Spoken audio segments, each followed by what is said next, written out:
കർത്താവങ്ങളെ ശ്രദ്ധ തിരിക്കുവാൻ പരിശുദ്ധ പിതാവെ അങ്ങ് സഹായിക്കണം, കാത്തു സൂക്ഷിക്കണമേ. കർത്താവെ നിന്റെ സന്നിധിയിൽ ഇന്ന് പകൽ നേരം പ്രാർത്ഥിക്കുവാൻ അനവധി വിഷയങ്ങളെ ഓർത്ത് പ്രാർത്ഥിച്ചുവല്ലോ, അതിനെല്ലാം മറുപടി അങ്ങ് നൽകുവാൻ പോകുന്നതിനായി സ്തോത്രം. ഇന്ത്യ മഹാരാജ്യത്തിൽ ഒരു വലിയ ദൈവപ്രവൃത്തി നടക്കുവാൻ പോകുന്നതിനായി സ്തോത്രം ചെയ്യുന്നു കർത്താവെ. അപ്പൊ അങ്ങ് ഞങ്ങളെ കരം പിടിച്ചു നടത്തുന്നതിനായി സ്തോത്രം. അനേകർ പാപ വഴികളെ വിട്ട് മാനസാന്തരപ്പെടുവാൻ കർത്താവിന്റെ കരം കർത്താവ് വിഷയങ്ങളുടെ നടുവിൽ ചലിക്കുന്നതിനായി സ്തോത്രം. ഞങ്ങളെ ഉപയോഗിക്കണമേ കർത്താവ്. ഉപയോഗമുള്ള പാത്രങ്ങളാക്കി സ്വർഗം ഞങ്ങളെ മാന്യമായി ഉപയോഗിക്കുന്നതിനായി സ്തോത്രം കർത്താവെ. അങ്ങയുടെ കരം ചലിക്കണം, ബലപ്പെടുത്തണമേ കർത്താവ്. അനേകർ പാപവഴികളെ വിട്ട് മാനസാന്തരപ്പെടുവാൻ സ്വർഗം സഹായിക്കണമേ. ഞങ്ങളെ വേല തികയ്ക്കുവാൻ സ്വർഗം സഹായിക്കണം കർത്താവിന്റെ നാമകത്വം ഇടപെടണം, ബലപ്പെടുത്തണമേ കർത്താവെ. വചനത്തിന് മുമ്പാകെ ഞങ്ങൾ അടുത്തു വരുന്നു കർത്താവിന്റെ കൃപ പകർന്ന കർത്താവെ, ഞങ്ങൾക്ക് ആവശ്യമുള്ള ആത്മീക ആഹാരം നൽകി ഞങ്ങളെ പോഷിപ്പിച്ച ഞങ്ങളെ മടക്കി അയക്കുന്നതിനായി സ്തോത്രം. ഞങ്ങളോടുകൂടി ഇരിക്കുന്ന അങ്ങയുടെ വലിയ സ്നേഹത്തിനായി സ്തോത്രം ചെയ്യുന്നു കർത്താവെ. കൃപ ചെയ്യണം, ബലപ്പെടുത്തണം, പരിപാലനം സൂക്ഷിക്കണം. യേശു ക്രിസ്തുവിന്റെ നാമത്തിൽ തന്നെ നാമത്തിന് മഹത്വം ഉണ്ടാകട്ടെ. ഇന്ന് പകൽ നേരം വീണ്ടും ഒരു പകൽ നേരം കർത്താവിന്റെ പാദപീഠത്തിൽ വരുവാൻ സ്വർഗം നമ്മളെ സഹായിച്ചുവല്ലോ. നമുക്ക് ദൈവസന്നിധിയിൽ സമയം കളയാൻ നമുക്ക് വേഗം ഒരു ഭാഗത്തേക്ക് നമുക്ക് നമ്മുടെ ശ്രദ്ധ തിരിക്കാം. സ്തോത്രം. എബ്രായ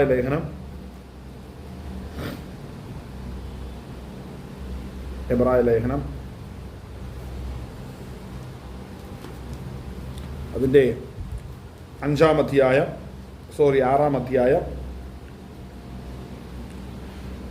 അധ്യായം നാം കഴിഞ്ഞ ആഴ്ചയിൽ 6-ാം അധ്യായത്തിൻ്റെ 1 മുതൽ 5 വരെയുള്ള വാക്യങ്ങൾ നമ്മൾ വായിച്ചു. അതിനെക്കുറിച്ച് വളരെ ശ്രദ്ധിച്ച് നമ്മൾ പഠിക്കുകയും അറിയുകയും ചെയ്ത ഭാഗമായിരുന്നു കഴിഞ്ഞ ആഴ്ച നമ്മുടെ പ്രസംഗ വിഷയം എന്നുള്ളത്. ഹല്ലേലൂയ. വീണ്ടും ചില അടിസ്ഥാനങ്ങളെ ഇടാതെ പരിജ്ഞാനപൂർത്തി പ്രാപിക്കുവാൻ ശ്രമിക്കണം എന്ന് പറഞ്ഞ വിഷയമായിരുന്നു കഴിഞ്ഞ ആഴ്ച നമ്മൾ ചിന്തിക്കാനിടയായി തീർന്നത്. അടിസ്ഥാനമിടാതെ വീണ്ടും അടിസ്ഥാനങ്ങളിൽ നിൽക്കാതെ പരിജ്ഞാനപൂർത്തി പ്രാപിക്കുവാൻ ശ്രമിക്കുക. വിശേഷിച്ച് നമ്മുടെ ശരീരത്തിന്റെ വീണ്ടെടുപ്പിനെ നമ്മൾ പ്രാപിക്കുവാൻ തക്കവണ്ണം പ്രത്യാശയുള്ളവരായി തീരണം എന്നുള്ള വിഷയങ്ങളൊക്കെ ശ്രദ്ധിച്ചത് കഴിഞ്ഞ ആഴ്ചയായിരുന്നു. നമ്മൾ വീണ്ടും അതിൽ നിന്ന് ചില ഭാഗങ്ങൾ നമ്മൾ ചിന്തിക്കുവാനായിട്ട് ഇന്നും ശരണപ്പെടുകയാണ്. എബ്രായർക്ക് എഴുതിയ ലേഖനം 6-ാം അധ്യായം അതിൻ്റെ സ്തോത്രം 5-ാം വാക്യം നമുക്കൊന്ന് വായിക്കാം.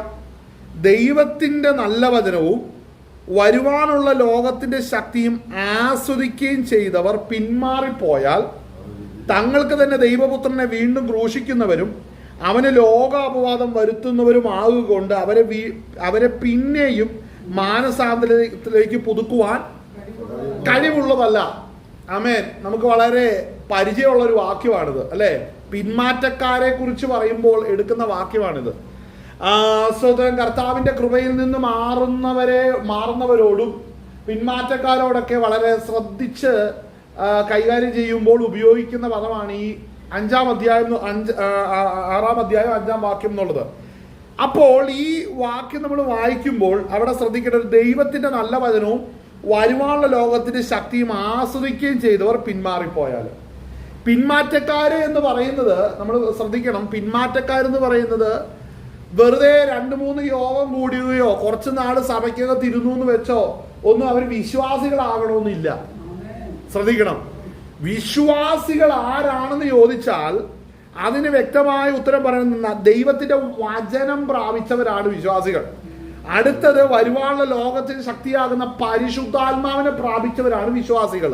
അപ്പോൾ വചനവും പരിശുദ്ധാത്മാവിനെയും ആസ്വദിച്ച് കൃപയിൽ നിലനിന്നവരാണ് വിശ്വാസികൾ. സംഘടനയിൽ മെമ്പർഷിപ്പ് ഉള്ളവർ വിശ്വാസികളാന്ന് പറയാൻ ഒരിക്കലും പറ്റില്ല. ഹല്ലേലൂയ.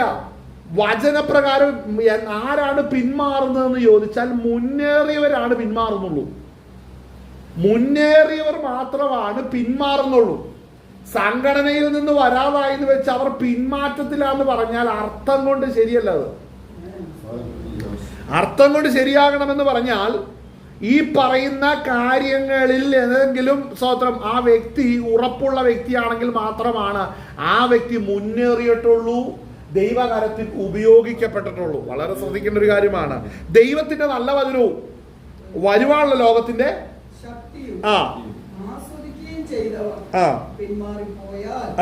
തങ്ങൾക്ക് തന്നെ ദൈവപുത്രനെ വീണ്ടും ക്രൂശിക്കുന്നവരും അവന് ലോകാപവാദം വരുത്തുന്നവരും ആകൊണ്ട് അവരെ പിന്നെയും മാനസാന്തരത്തിലേക്ക് പുതുക്കുവാൻ കഴിവുള്ളതല്ല. ഇവിടെ ശ്രദ്ധിക്കണം, ഇന്ന് എൻ്റെ പ്രസംഗം, എൻ്റെ ചിന്തയുടെ ഒരു പ്രധാനപ്പെട്ട ഒരു വിഷയം പുതുക്കുക. ഈ പുതുക്കം വരുന്നതിൻ്റെ പിന്നിലെ കാര്യം, പുതുക്കുവാൻ കഴിയുന്ന വിഷയങ്ങളുണ്ട്, പുതുക്കുവാൻ കഴിയാത്ത മേഖലകളുമുണ്ട്. ആത്മാവിന്റെ പുതുക്കം നമ്മുടെ ജീവിതത്തിൽ അനുദിനം ഉണ്ടാകണം. അനുദിനം നമ്മുടെ ജീവിതത്തിൽ ഉണ്ടാകേണ്ടതാണ് ആത്മാവിന്റെ പുതുക്കം എന്ന വിഷയം. ആത്മാവിനാൽ പുതുക്കപ്പെട്ട് ബലപ്പെട്ട് നമ്മൾ മുന്നേറേണ്ടത് നമ്മുടെ ഓരോരുത്തരുടെയും കടമയാണ്. നമ്മൾ വായിച്ച 6-ാം അധ്യായത്തിന്റെ 4-ാം വാക്യം വായിക്കുന്ന ഇങ്ങനെ: ഒരിക്കൽ പ്രകാശനം ലഭിച്ചിട്ട്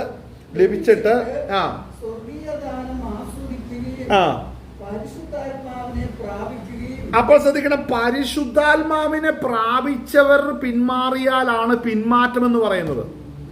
ശ്രദ്ധിക്കണം, പരിശുദ്ധാത്മാവിനെ പ്രാപിക്കുമ്പോൾ വരുവാനുള്ള രാജ്യത്തെ അവരറിഞ്ഞു. അവിടെ ശ്രദ്ധിക്കണം, അവിടുത്തെ പദം ശ്രദ്ധിക്കണം, സ്വർഗീയ ദാനം മനസ്സിലാവുന്നുണ്ടോ? ഗിഫ്റ്റാണത്, ദൈവത്തിൽ നിന്ന് ലഭിക്കുന്ന ഗിഫ്റ്റാണത്, അല്ലേ? For in this case those who have once been enlightened and have tasted of the heavenly gift. സ്വർഗീയ ദാനം, ഹെവൻലി ഗിഫ്റ്റ്. ശ്രദ്ധിക്കണം, അപ്പോൾ പരിശുദ്ധാത്മാഭിഷേകം പ്രാപിച്ച വ്യക്തി ദൈവത്തിന്റെ ദാനം അനുഭവിക്കുകയാണ്. നമ്മളൊക്കെ പലപ്പോഴും പ്രാർത്ഥിക്കുകയും പാടുകയും ചെയ്യും, കർത്താവേ നിന്റെ ദാനം തരണം. ഈ ദാനം എന്ന് പറഞ്ഞാൽ എന്നതാ? ഒരു ചെറിയ പാത്രത്തിൽ വെച്ച് ചില്ലറയിട്ട് ഇങ്ങോട്ട് തരുന്നതാണോ ദാനം? പിന്നെ എന്നതാ ദാനം? പരിശുദ്ധാത്മാവാണ് ദാനം. പലർക്കും അതിനെക്കുറിച്ച് ഗ്രാഹ്യമില്ല. ഈ ദാനം എന്ന് പറയുന്നത് പരിശുദ്ധാത്മാവാണ് നമുക്ക് ലഭിച്ച ദാനം. അപ്പോൾ പരിശുദ്ധാത്മാവ് നമ്മളിൽ ഉണ്ടെങ്കിൽ നമ്മളിൽ നടക്കുന്നത് പുതുക്കം സംഭവിച്ചുകൊണ്ടിരിക്കും. നാം കഴിഞ്ഞ വർഷത്തെ പോലെയല്ല ഈ വർഷം. ഹല്ലേലൂയ. കഴിഞ്ഞ മാസത്തെ പോലെയല്ല ഈ മാസം. മനസ്സിലാകുന്നുണ്ടോ? കഴിഞ്ഞ മാസമോ കഴിഞ്ഞ വർഷമോ ലഭിച്ചതോ പ്രാപിച്ചതോ ഒന്നും അല്ല ഇന്നലെ ഇന്നുമായിട്ട് നമ്മൾ പ്രാപിച്ചുകൊണ്ടിരിക്കുന്നത്. ആരുടെ കാര്യം പറയുന്നത്? ആരെ ഞാൻ പോയിന്റ് ചെയ്യുന്നത്? അഭിഷേകം പ്രാപിച്ചവരുടെ കാര്യമാണ് ഞാൻ ഈ പറയുന്നത്. അപ്പോൾ അഭിഷേകം പ്രാപിച്ചവർക്ക് ഈ പുതുക്കം സംഭവിച്ചുകൊണ്ടിരിക്കും. അവരെയാണ് വിശ്വാസികൾ എന്ന് വിളിക്കുന്നത്. അവർ രക്ഷിക്കപ്പെട്ടവരാണ്.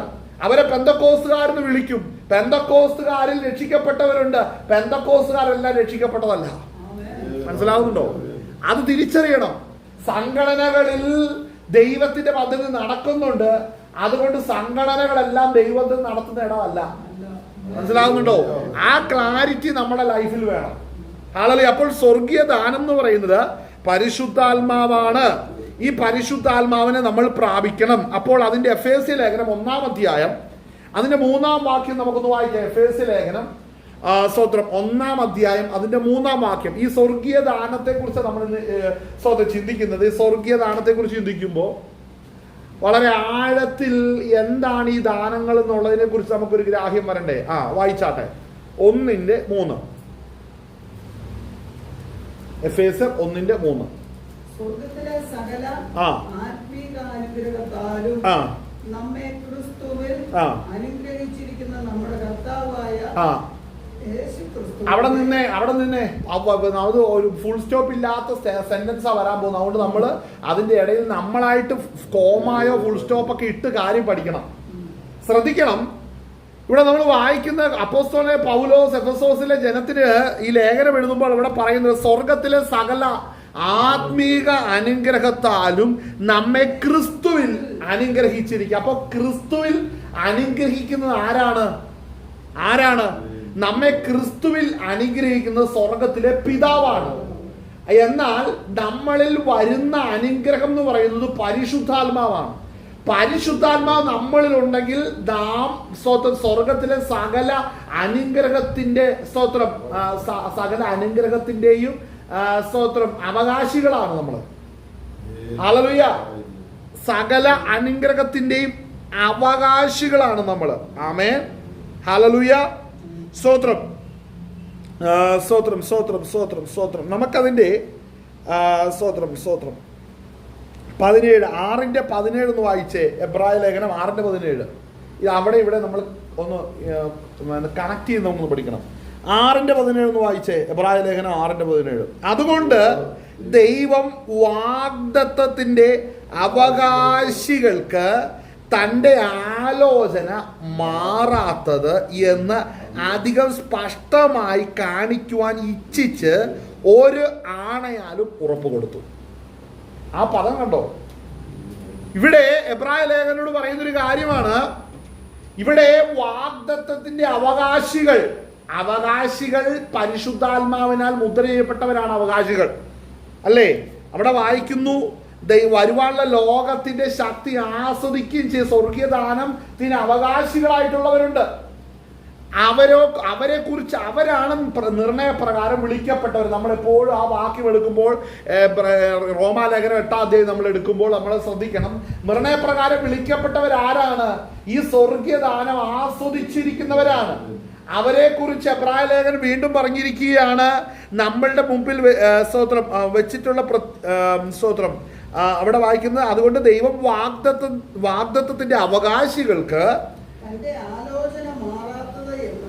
എന്താ പറഞ്ഞതിന്റെ അർത്ഥം? ദൈവം സ്വർഗരാജ്യം അവർക്ക് കൊടുക്കുവാനിരിക്കുകയാണ്. ആർക്കാണ്? അതിൽ ഞാൻ പറയണം, അഭിഷേകം പ്രാപിച്ചിട്ടുണ്ടെങ്കിൽ, ഞാൻ അഭിഷേകം പ്രാപിച്ച വ്യക്തിയാണെങ്കിൽ ഞാൻ പറയാൻ, വിൻസെന്റ് പറയുകയാണ്, എന്നെ കർത്താവ് അഭിഷേകം ചെയ്തിരിക്കുന്നു പരിശുദ്ധാത്മാവിനാൽ, ഞാൻ സ്വർഗത്തിന് അവകാശിയായി തീർന്നിരിക്കുകയാണ്. അതിന് എനിക്ക് ഉറപ്പ് തരണം. ഞാൻ ഈ ശരീരത്തോടു കൂടി ലോകത്തിലിരിക്കുമ്പോൾ ഞാൻ സ്വർഗത്തിൽ അവകാശിയായി തീർന്നു എന്നുള്ളതിന് എനിക്ക് ലഭിക്കുന്ന ആ ഉറപ്പെന്ന് പറയുന്നത് പരിശുദ്ധാത്മാവാണ്. പരിശുദ്ധാത്മാവിനെ പ്രാപിച്ചവർക്ക് ഉറപ്പായിട്ട് പറയാൻ സാധിക്കുന്നു, സ്വർഗത്തിലെ പിതാവ് എന്നെ തെരഞ്ഞെടുത്തിട്ടുണ്ട്, സ്വർഗത്തിന്റെ അവകാശം ഞാൻ പ്രാപിക്കുവാനായിട്ട് കർത്താവ് എന്നെ തിരഞ്ഞെടുത്തിരിക്കുന്നു. ശ്രദ്ധിക്കണം, ഇത് എബ്രായ ലേഖനം പറഞ്ഞിരിക്കുന്ന കാര്യമാണ് നമ്മളിപ്പോൾ വായിച്ചത്. അതുകൊണ്ട് ദൈവം വാഗ്ദത്തത്തിന്റെ അവകാശികൾക്ക്, അത് അവകാശികൾ അനേകരാ, മനസ്സിലാവുന്നുണ്ടോ? അവകാശികൾ അനേകരാ. അവകാശം കൊടുക്കുന്നവൻ ഏകനാണ്. അവകാശം ഉറപ്പിക്കുന്നത് ഏകനാലാണ്, പുത്രൻ മുഖാന്തരമാണ്. അപ്പോൾ അതാണ് നമ്മൾ വായിച്ച എഫേസ്യ ലേഖനത്തിൽ, സ്വർഗത്തിലെ സകല ആത്മീക അനുഗ്രഹത്താലും നമ്മെ ക്രിസ്തുവിൽ അനുഗ്രഹിച്ചിരിക്കുന്നു. അപ്പോൾ ക്രിസ്തുവിൽ അനുഗ്രഹിക്കപ്പെടുന്നു. ഏകനാൽ നാം അനുഗ്രഹിക്കപ്പെട്ടു. ഏകനാൽ നമ്മളെ അനുഗ്രഹിക്കുന്നവരും ഏകനാണ്. അനുഗ്രഹിക്കപ്പെടുന്നവർ അനേകരാണ്. അനേകരിൽ ഏകൻ വസിച്ചുകൊണ്ട്, സ്തോത്രം, അനേകരെ ഏകൻ നിമിത്തം നമുക്ക് മുമ്പേ അയക്കപ്പെട്ട ഏകനാൽ, സ്തോത്രം, അവനെ അയച്ച പിതാവിനാൽ, ഇതെല്ലാം കണക്റ്റഡ് ആണ്. മനസ്സിലാവുന്നുണ്ടോ? അപ്പോൾ ഇത് പരിശുദ്ധാത്മാവിനെ പ്രാപിച്ചവർക്കാണ് ഈ മർമ്മം പരിശുദ്ധാത്മാവ് വെളിപ്പെടുത്തി കൊടുക്കുന്നത്.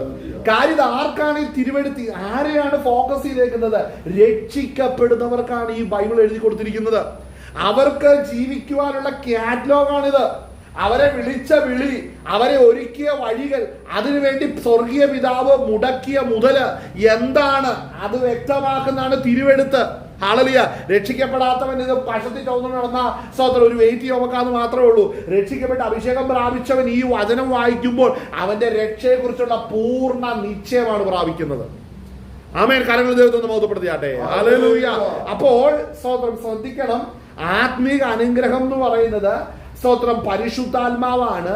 ആ അനുഗ്രഹം സ്തോത്രം വാഗ്ദത്തം പ്രാപിക്കുന്നവർ, അല്ലേ, അവകാശികളിലാണ് സ്തോത്രം ആത്മീക അനുഗ്രഹം ചെല്ലുന്നത്.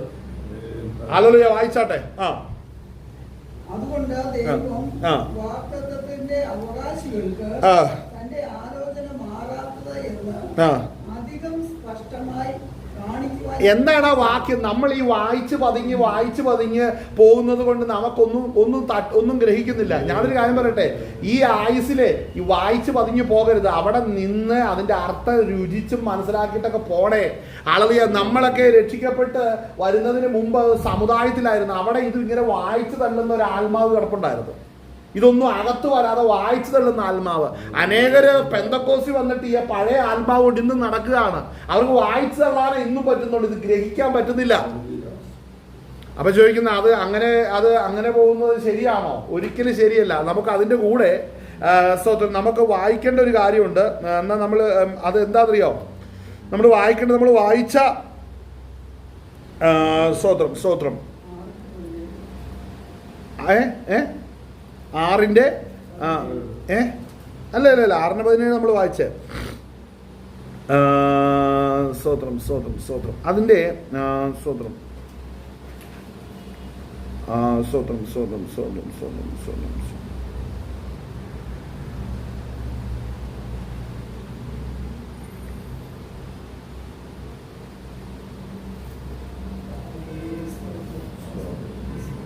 അതിൻ്റെ അകത്ത് സ്തോത്രം സ്തോത്രം.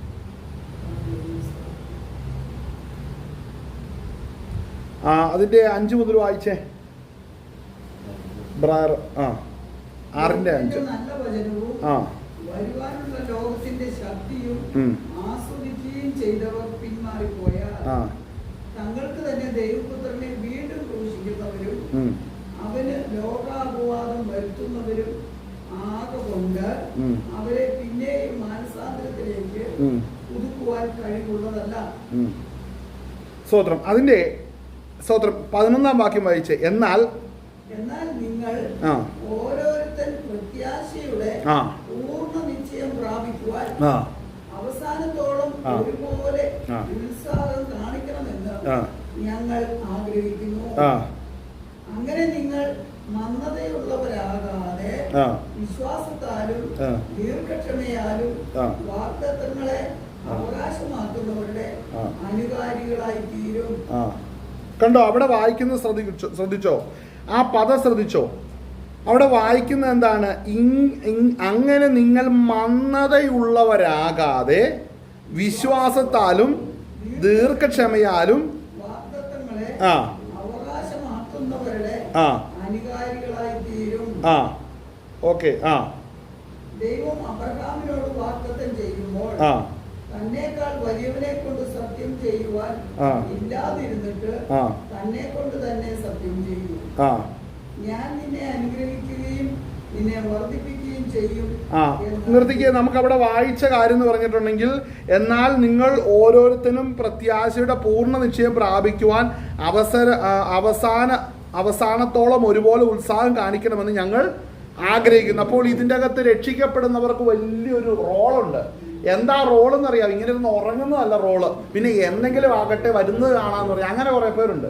ഇങ്ങനെയുള്ളവരൊന്നും അക്കരനാട് പോകത്തില്ല. കാര്യം ഈ വാക്യം ശ്രദ്ധിച്ചോ.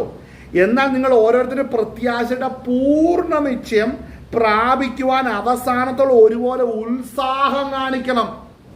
ഉത്സാഹം എന്ന് പറഞ്ഞാൽ എന്താ? നിങ്ങളുടെ മനസ്സ് ഉത്സാഹിക്കണം, നിങ്ങളുടെ ഹൃദയം ഉത്സാഹിക്കണം, നിങ്ങളുടെ വായന ഉത്സാഹിക്കണം, നിങ്ങളുടെ ശ്രദ്ധ ഉത്സാഹത്തോടു കൂടെ ആയിരിക്കണം. ശ്രദ്ധ, ഒരു ശ്രദ്ധയില്ലാതെ, ഒരു ഫോക്കസ് ഇല്ലാതെ ഇരിക്കുന്നവർക്ക് പറ്റുന്നതല്ല ഇത്. എന്നാൽ രക്ഷിക്കപ്പെടുന്നവരോട് പറഞ്ഞിരിക്കുക, നിങ്ങളുടെ ലൈഫിൽ ഈ ഫോക്കസ് ഇല്ലെങ്കിൽ എന്ത് സംഭവിക്കുന്നറിയാവോ? അങ്ങനെ നിങ്ങൾ മന്ദതയുള്ളവരാകാതെ, സ്ലഗിഷ് അല്ലെ, so that you will not be sluggish. മന്ദിച്ച ഒരവസ്ഥ, മന്ദഭാവം. ഇങ്ങനെ ഒത്തിരി പേര് പെന്തക്കോസ്തിലുണ്ട്. മന്ദിച്ചിരിക്കുകയാണ് വർഷങ്ങളായിട്ട്, ഇപ്പോഴും മന്ദത വരിക. അപ്പോൾ ഒരു കാര്യം പറയും, മന്ദത വരുന്നത് വളരെ അപകടകരമാണ്. ഞാൻ വായിക്കാൻ പോകുന്ന വാക്യം 5-ാം അധ്യായത്തിലേക്ക് നമുക്ക് എബ്രായ ലേഖനം 5-ാം അധ്യായത്തിലേക്ക് സ്തോത്രം സ്തോത്രം നമുക്കത് വായിക്കുമ്പോൾ അതിൻ്റെ സ്തോത്രം അതിൻ്റെ 7 മുതൽ വായിച്ചേ. അല്ല, 7 മുതൽ വായിക്കണ്ട. അതിൻ്റെ സ്തോത്രം 9 മുതൽ വായിക്കുക. 5-9 വായിച്ചാട്ടെ.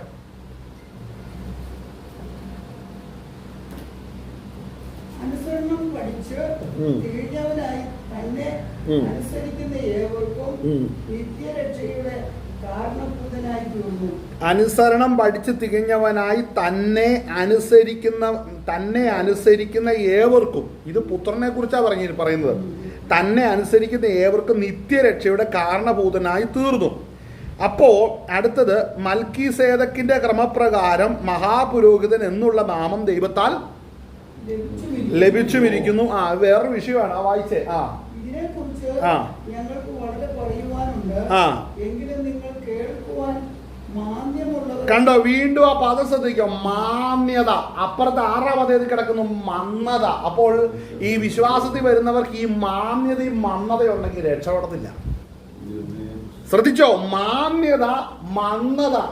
ഇവിടെ ശ്രദ്ധിക്കുന്ന ഒരു കാര്യമാണ്, ആഴമുള്ള കാര്യമാണ് ഇവിടെ പറയുന്നത്. മൽക്കീസേദക്കിനെ കുറിച്ച് പറയുക. മൽക്കീസേദക്കിന് ലഭിച്ച പൗരോഹിത്യ പ്രകാരം യേശു ക്രിസ്തുവിനെ തെളിയിക്കുവാൻ തുടങ്ങുമ്പോൾ എബ്രായ ലേഖന കർത്താവ് പറയുക, ഞാനത് തെളിയിക്കാൻ തയ്യാറാണ്, പക്ഷെ കേൾക്കുന്ന നിങ്ങൾക്ക് മാന്യം ഉണ്ടായിക്കൊണ്ടിരിക്കുകയാണ്. നിങ്ങൾക്കത് കേൾക്കാൻ പറ്റുന്നില്ല, ഡള്ളായിക്കൊണ്ടിരിക്കുകയാണ് നിങ്ങൾ. ശ്രദ്ധിക്കേണ്ട ഒരു കാര്യമാട്ടോ. ഇതെപ്പോഴാ ഈ മന്ദത എപ്പോഴാ വരുന്നതെന്ന് അറിയാവോ? ഈ ഉത്സാഹമില്ലാത്തവർക്കാണ് മന്ദത. മനസ്സ് ഉത്സാഹമില്ല. ഈ കുത്തി ഉന്തി മരം കയറ്റുന്നവർക്ക് എപ്പോഴും മന്ദതയുള്ളൂ ഈ വിഷയത്തില്. ആത്മീകത്തിലും ഈ വിഷയമുണ്ടെന്ന് വളരെ ശ്രദ്ധിക്കണം. അപ്പോൾ ശ്രദ്ധിക്കേണ്ട ഒരു കാര്യമാണ് വായിക്കുന്നത്, ഇതിനെക്കുറിച്ച് ഞങ്ങൾക്ക് വളരെ പറയുവാനുണ്ട്, നിങ്ങൾ കേൾക്കുവാൻ മാന്യമുള്ളവരായി തീർന്നതുകൊണ്ട്. ശ്രദ്ധിച്ചോ, തെളിയിച്ചു തരുവാൻ വിഷമമാണ്. അപ്പോൾ പ്രസംഗിക്കുന്നവന്റെ കുഴപ്പമല്ലെന്ന്, കേൾക്കുന്നവന്റെ കുഴപ്പമാണ്. എന്നാൽ മനസ്സിലാക്കണം, ഒത്തിരി ഇടത്ത് ചെല്ലുമ്പോൾ എല്ലാവരും പറഞ്ഞത് പ്രസംഗിക്കുന്നതിന് കുഴപ്പം. നിനക്കോ അവന്റെ ആത്മീയമായി പറഞ്ഞ അവന്റെ തല വർക്ക് ചെയ്യുന്നില്ല. അങ്ങനെ ഒരു അനുഭവം ഉണ്ട് ഇതിൻ്റെ അകത്ത്. അപ്പോൾ ആ അവസ്ഥയിൽ നിന്ന് കരകയറാതെ മകനെ മകളെ നീ അക്കരെ നാട് കാണൂല.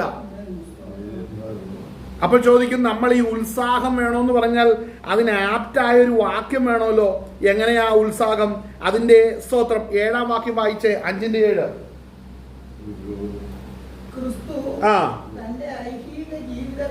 ഈ ഭൂമിയിലെ ജീവിതകാലത്തിൽ കർത്താവായ യേശു ക്രിസ്തു തന്നെ ഈ ലോക മരണത്തിൽ അടക്കുമ്പോൾ തന്നെ മരണത്തിൽ നിന്ന് രക്ഷിക്കുവാൻ സ്വർഗത്തിലെ പിതാവിനോട്. ഇവിടെ ശ്രദ്ധിക്കണം, ഇതാണ് മന്ദത ഇല്ലാത്തതിന്റെ ലക്ഷണം.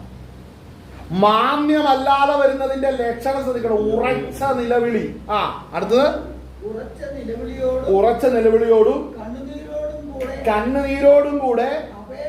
കണ്ടോ, നമ്മളുടെ ലൈഫിലുണ്ടോ ഈ അവസ്ഥ? നമ്മളെ എൻജോയ് ചെയ്യുകയല്ലേ, നമ്മൾ ഇവിടെ എൻജോയ് ചെയ്യുകയല്ലേ. കർത്താവായ യേശു ക്രിസ്തുവിൽ രക്ഷ പ്രാപിച്ച് സ്വർഗത്തിലെ സകല ആത്മീക അനുഗ്രഹത്താലും അനുഗ്രഹിക്കപ്പെട്ടവരോട് കൃത്യമായിട്ട് എബ്രായലേഖനം പറഞ്ഞിരിക്കുക, നിങ്ങൾ ഉണരണമെന്ന് പറഞ്ഞിരിക്കുക. ഉണർച്ചയില്ലെങ്കിൽ മാന്ദ്യമുള്ളവരായി തീരും, മന്ദതയുള്ളവരായി തീരും. അതിനുവേണ്ടി ഉത്സാഹിക്കണം. നമുക്ക് മാതൃക കർത്താവിനെ കാണിച്ചു തന്നു. അവൻ കരയുകയും പ്രാർത്ഥിക്കുകയും ചെയ്യുന്നത് എന്തുകൊണ്ടാണ്? അവനിൽ പാപമില്ലായിരുന്നു, പാപം അറിയാത്തവരായിരുന്നു കർത്താവായ യേശു ക്രിസ്തു. പിന്നെ എന്തിനാ ഇങ്ങനെ നിലവിളിക്കുകയും കരയുകയും ചെയ്തേ? ഇത് നമുക്ക് നല്ലൊരു മാതൃക കാണിച്ചു തന്നതാണ്. കാര്യം നമ്മൾ ഒത്തിരി കരയാനുണ്ടെന്നേ, കയ്യിലിരിപ്പ് അതൊക്കെട്ടല്ലേ ഇരിക്കുന്നത്. ശ്രദ്ധിക്കണം, ആ വാക്യം ശ്രദ്ധിക്കണം. 7, ക്രിസ്തു തന്റെ ഐഹിക ജീവകാലത്ത് തന്നെ മരണത്തിൽ നിന്ന് രക്ഷിക്കുവാൻ കഴിയുന്നവനോട് ഉറച്ച നിലവിളിയോടും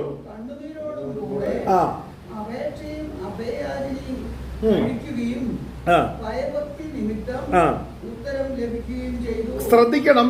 ഒരാളുടെ വിഷയത്തിന് മറ്റൊരുത്തം വന്ന് കൊട്ടേഷൻ എടുത്ത് പ്രാർത്ഥിക്കുന്ന പരിപാടി കർത്താവിന്റെ സമയത്തില്ലായിരുന്നു. ഉണ്ടായിരുന്നോ? കൊട്ടേഷൻ എടുത്ത് പ്രാർത്ഥിക്കുന്ന പരിപാടിയില്ല. നിന്റെ വിഷയത്തിന് നീ ദൈവസന്നിധി ചെല്ലണം, നിന്റെ ആവശ്യത്തിന് നീ ദൈവസന്നിധി ചെല്ലണം. ഇങ്ങനെയാണ് ദൈവം കർത്താവായ യേശു ക്രിസ്തു പഠിപ്പിച്ചിരിക്കുന്നത്. ഉറച്ച നിലവിളിയോടും അഭയാചനയോടും കൂടെ. ചിലരെ സംബന്ധിച്ച് ചിലർ ചിന്തിക്കുന്നത് എന്താ പറഞ്ഞാൽ, അവരുടെ ജോലിയോ പദവിയോ പണത്തിന്റെ എല്ലാം മുമ്പ് കർത്താവ് ഇങ്ങനെ കണ്ണും തള്ളി നിൽക്കുക എന്നാണ് വിചാരിച്ചേക്കുന്നത്. സ്വർഗരാജ്യം ഇങ്ങനെ അതിശയിച്ച് കുനിഞ്ഞു നോക്കും, അയ്യോ ആ മകന്റെ ജോലി, അവന്റെ കയ്യിലെ സമ്പാദ്യം, അവന്റെ വീടിന്റെ സെറ്റപ്പ് കണ്ടിട്ട് അയ്യോ സ്വർഗം താണിറങ്ങി വരിക. ഞാനൊരു കാര്യം പറയാം, അവനവന്റെ ആത്മാവിനുള്ളത് കാത്തു സൂക്ഷിക്കേണ്ടത് വ്യക്തിപരമാണ്.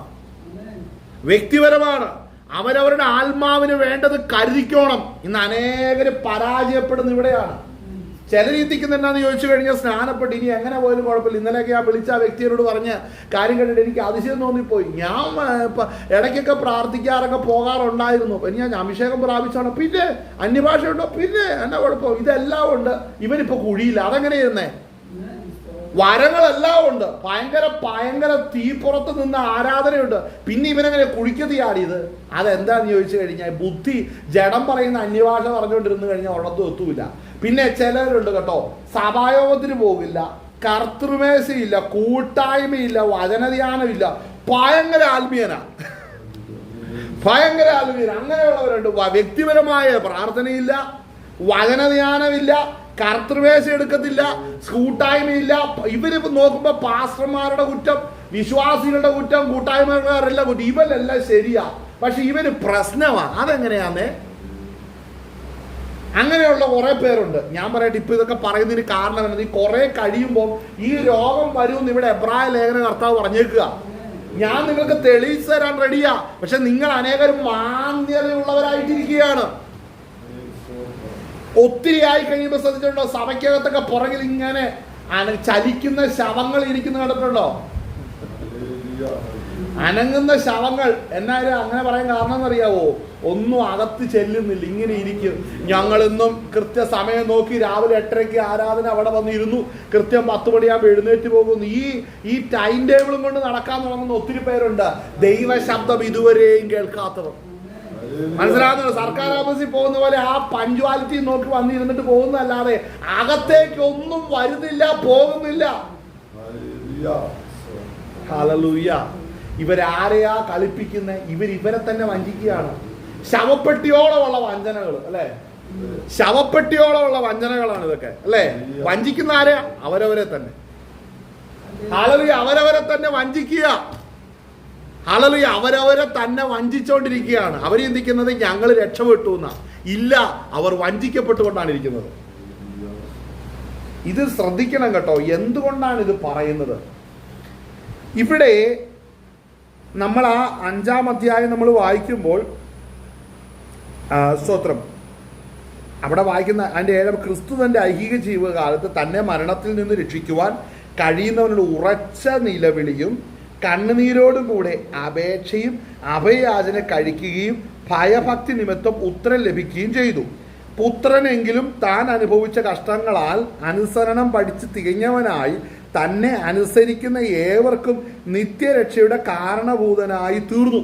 കർത്താവായ യേശു ക്രിസ്തു. അപ്പോൾ കർത്താവായ യേശു ക്രിസ്തു നമുക്ക് വേണ്ടി നമ്മുടെ പ്രാർത്ഥന ദൈവസന്നിധിയിൽ ചെല്ലുവാൻ നമുക്ക് വേണ്ടി ലോകത്തിൽ ഞരങ്ങുകയും കണ്ണുനീരൊഴുക്കുകയും നിലവിളിക്കുകയും ചെയ്തവനാണ് കർത്താവായ യേശു ക്രിസ്തു. ഹല്ലേലൂയ.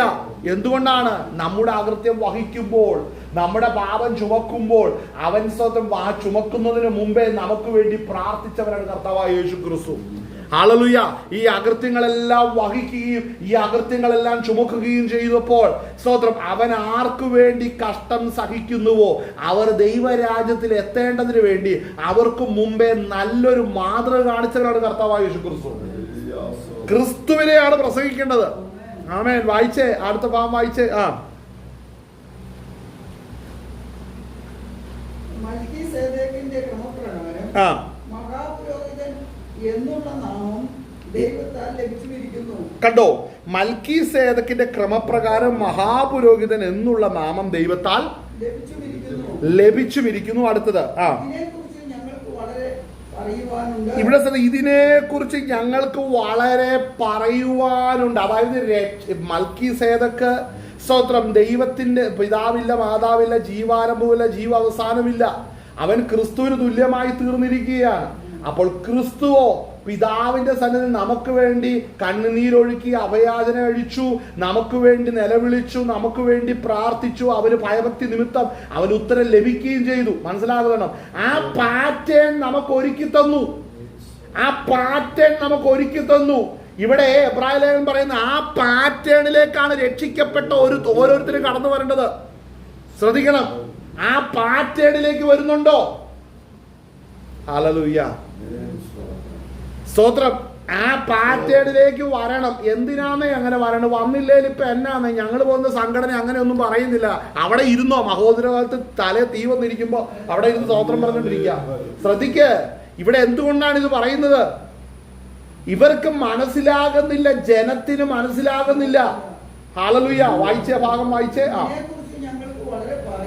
കണ്ടോ? പറയുവാൻ അവർ ക്ഷീണിക്കുന്നില്ല, കേൾക്കുന്നവരാ ക്ഷീണിക്കുന്നത്.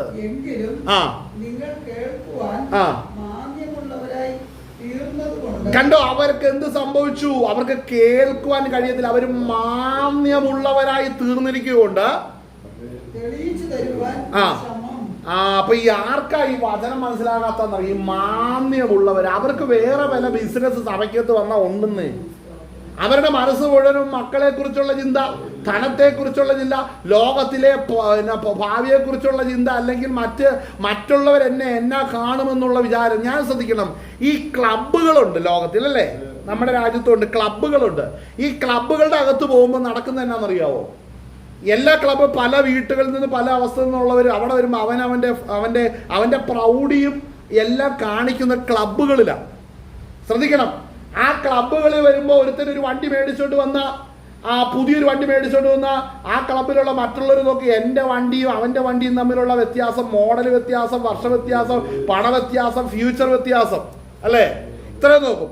മറ്റൊരു വ്യക്തിയാണെങ്കിൽ, സ്ത്രീകളാണെങ്കിൽ ഒരു എന്താ പറയുന്നത്, അവരുപയോഗിക്കുന്ന വസ്ത്രങ്ങളാകട്ടെ, ആഭരണങ്ങളാകട്ടെ, മറ്റു കാര്യങ്ങൾ, ക്ലബിലെ കാര്യം പറയുന്നത് എന്നാ, മറ്റു കാര്യങ്ങളെല്ലാം നോക്കും. പിന്നെ അടുത്ത് അവരുടെ മക്കളുടെ പൊസിഷൻ, അവരുടെ സ്ഥാനങ്ങൾ, അവരുടെ വീട്, ഇതൊക്കെയാണ് കമ്പയർ ചെയ്യുന്നത്. ഈ ക്ലബ്ബ് സംസ്കാരം സഭയ്ക്കകത്തേക്ക് വന്നു കഴിഞ്ഞാൽ ഉണ്ടാകുന്ന എന്നാന്നറിയാവോ? എന്നാ ഉണ്ടാകും? ക്ലബ്ബ് സംസ്കാരം സഭയ്ക്കകത്തേക്ക് വന്നു കഴിഞ്ഞാൽ, സ്വതന്ത്രം, എൻ്റെ മക്കളാണോ നിന്റെ മക്കളാണോ വലുത്? എൻ്റെ വീടാണോ നിന്റെ വീടാണോ വലുത്? എൻ്റെ ജോലിയാണോ നിന്റെ ജോലിയാണോ വലുത്? എനിക്കാണോ സൗന്ദര്യം, നിനക്കാണോ സൗന്ദര്യം? നമ്മളിൽ ആരാ ബെറ്റർ? ഞാൻ പറയുന്ന ലാംഗ്വേജ് ആണോ നിനക്കുള്ളത്? നീ പറയുന്ന ലാംഗ്വേജ് ആണോ അവനുള്ളത്? ഇങ്ങനെ കോമ്പറ്റീഷൻ നടക്കും. കാരണം എന്നാണെന്നറിയാവോ? ക്രിസ്തുവില്ലാത്ത ഇടമെല്ലാം ക്ലബ്ബുകൾ തന്നെയാണ്. അവയ്ക്ക് സഭയുടെ പേരുണ്ടെങ്കിൽ അവ ക്ലബ്ബുകളാണ്. ശ്രദ്ധിക്കണം. ഹല്ലേലൂയ, സ്തോത്രം. ക്രിസ്തുവിന്റെ പേര്, കർത്താവിന് സ്ഥാനമില്ലാത്ത ഇടങ്ങൾ കർത്താവിന്റെ നാമത്തിലാണ് ആരംഭിച്ചതെങ്കിലും അത് ക്ലബ്ബുകളുടെ ഫലമേ ചെയ്യത്തുള്ളൂ. കാര്യം മാന്യമാകത്ത്. ഇവിടെ ഞാൻ ചോദിക്കട്ടെ, അങ്ങനെ ഒരു സംസ്കാരം വളർത്തിവിട്ടിട്ട് അതിന്റെ ഇടയിൽ ചൂണ്ടയിടാനാണ് ഒത്തിരി പേരിരിക്കുന്നത്. എല്ലാവർക്കും ഞായറാഴ്ച ഒത്തുകൂടാൻ ഇതുപോലെ വലിയൊരു ക്ലബ്ബ് ഏതാ ഉള്ളേ? പറഞ്ഞേ അനേകരുടെ ക്ലബിന്റെ അനുഭവത്തിലാണ് നിൽക്കുന്നത് പല സഭകളും. ഹല്ലേലൂയ. അവിടെ വന്ന് പുറകെ വന്നിരുന്ന് മാന്യമുള്ളവർ, അവർക്ക് ക്രിസ്തു ഒരു വിഷയമല്ല, രക്ഷ ഒരു വിഷയമല്ല, പുനരുത്ഥാനം ഒരു വിഷയമല്ല, കർത്താവിന്റെ വരവൊരു വിഷയമല്ല. ഇതൊന്നും അവർക്ക് വിഷയമല്ല. അവർക്ക് അവിടെ സുഖിക്കണം. ഇതിന് അവരെ തലോടുന്ന, ആശ്വസിപ്പിക്കുന്ന, അവരെ ഇക്ലിപ്പെടുത്തുന്ന വചനങ്ങൾ മാത്രം അവർ നോക്കുന്നത്. അങ്ങനെ ക്ലബ്ബ് സംസ്കാരത്തിലേക്ക് ചെന്ന് വീണ പ്രസ്ഥാനങ്ങൾ, സഭകൾ ഒത്തിരിയായിരുന്നു. കാര്യം അവർക്ക് അവിടെ പറയാൻ പറ്റില്ല. ആർക്കും അതിൻ്റെ അകത്ത് വ്യത്യസ്തമല്ല പറ്റില്ല. പാസ്റ്റർമാരും മിടുക്കന്മാരാ, അവർ മിക്കവരും ചെയ്തുകൊണ്ടിരിക്കുന്നത് കാര്യം. ആരും ഇതിൻ്റെ അകത്ത് വിഭിന്നമായ ഒരു തീരുമാനം എടുത്തുകൊണ്ട് ആരും സത്യവചനം പഠിപ്പിക്കാനായിട്ട് ചെല്ലത്തില്ല. കാര്യം എനിക്കെൻ്റെ കാര്യം നടന്നാൽ മതിയെന്നേ. ഞാനും എൻ്റെ കുടുംബവും ഞങ്ങൾ യഹോവയെ സേവിക്കും, ബാക്കിയുള്ളവരെ അവർ നരകത്തിൽ പോവും. അല്ലേ? അതാണ് ഇന്നും പലരുടെയും മൈൻഡ് സെറ്റ്. ഹല്ലേലൂയ. അല്ലാത്തവരെ ഓർത്ത് ഞാൻ ദൈവത്തെ മഹത്വപ്പെടുത്തുന്നു കേട്ടോ. ഹല്ലേലൂയ. അല്ലാതെ നേരെ ജീവിക്കുന്ന ഒത്തിരി പേരുണ്ട്. അവരതിൻ്റെതായ കഷ്ടങ്ങളും വേദനകളും അനുഭവിക്കുന്നവരുണ്ട്. എന്നാൽ ഞാനിന്ന് കാണാൻ ഒരു കാര്യം പറയാം, പലയിടത്തും ഈ ക്ലബ്ബ് സംസ്കാരമാണ് നടക്കുന്നത്. ഹല്ലേലൂയ. ആ വാക്യം വായിച്ചേ, നമ്മളിപ്പോ വായിച്ചു തന്ന വാക്യം. പഠനം തെളിയിച്ചു തരുവാൻ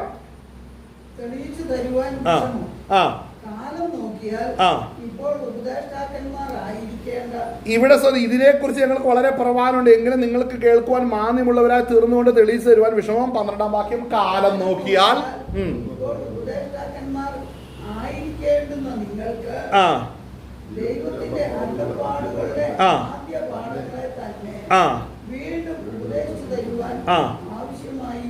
അപ്പോൾ ശ്രദ്ധിക്കണ, കാലം നോക്കിയാൽ, കാലഘട്ടത്തെ നോക്കിയാൽ ഇവരാരായിട്ടിരിക്കേണ്ടതാ? ഉപദേഷ്ടാക്കന്മാരായിട്ടിരിക്കേണ്ടവരാണ്. ഇവരെ ക്ലബ്ബ് സംസ്കാരത്തിൽ കിടക്കുക. ഇപ്പോഴും ഇവർക്ക് മാന്യമുള്ളവരെ ഇവർക്ക് മനസ്സിലാകുന്നില്ല. ഇവരിൽ ഉപദേശികൾ കയറി വരേണ്ടതാണ്. ഇവരിൽ പ്രവാചകന്മാരും അപ്പോസ്തലന്മാരും ശക്തമായിട്ട് ഉപയോഗിക്കപ്പെടേണ്ടവർ കയറി വരിക. പക്ഷെ ഇവർക്ക് ഇപ്പോഴും വർഷങ്ങളായിട്ട് അപ്പച്ചനൊന്നും മനസ്സിലായി, അച്ചായനൊന്നും മനസ്സിലായി. അച്ചായനെ ഇരുത്തി നമ്മൾ കാര്യം പറഞ്ഞു കൊടുക്കണം. ഇവർ എത്ര വർഷമായി സഭയെ കിടക്കാൻ തുടങ്ങിയിട്ട്? ഹല്ലേലൂയ. അങ്ങനെ ഒത്തിരി പേരുണ്ട്. അച്ചായ ഒന്നും നോക്കണ്ടെന്നേ, എനിക്ക് പാമ്പ് തന്നത് അച്ചായൻ തിന്നോ, ബാക്കി കാര്യം ഞാൻ ഏറ്റു. ആ കുടുംബം പൊളിഞ്ഞു പോയി. അല്ലേ? ആര് തിന്നോ? പാമ്പ് തന്നതാ അല്ലേ? പാമ്പ് നീ പാമ്പിനെ എന്നോട് കണ്ടിട്ട് ഓ പാമ്പോ എത്ര നല്ല മനുഷ്യനാന്നറിയ, എന്നോട് എത്ര ദൈവത്തെ കുറിച്ചൊക്കെ പറഞ്ഞ് ദൈവം പോലും പറഞ്ഞു തരാത്തതാണ് പാമ്പ് പറഞ്ഞു തന്നത് അല്ലേ?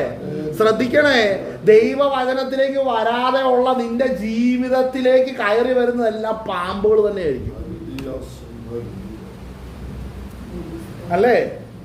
ഹല്ലേലൂയ. അതുകൊണ്ട് നമ്മളെ ആർക്കും വേണ്ട, പ്രസംഗം പോലും കേൾക്കാൻ ആരും വേണ്ടിയല്ല.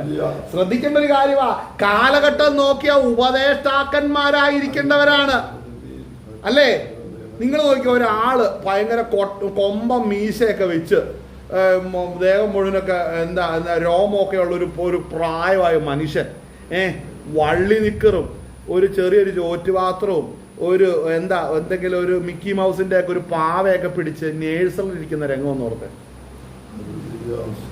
നമുക്കത് കാണാൻ പറ്റും. നമ്മൾ അതിന് ഉടനെ പ്രാന്താശുപത്രി എഴുതും അല്ലേ? മാനസിക ദൗർബല്യം ഉള്ളവരെ കൊണ്ട് ഇടുന്ന ഇടമായിട്ട് നമ്മൾ കാണുള്ളൂ. പക്ഷേ ഇവിടെ ലേഖനകർത്താവ് പറയുകയാണ്, കാലം നോക്കിയ ഉപദേഷ്ടാവായിരിക്കേണ്ടവരാണ് ഇപ്പോഴും. അവര് ഉപദേശത്തിന്റെ ആദ്യ പാഠങ്ങൾ പഠിക്കുകയാണ്.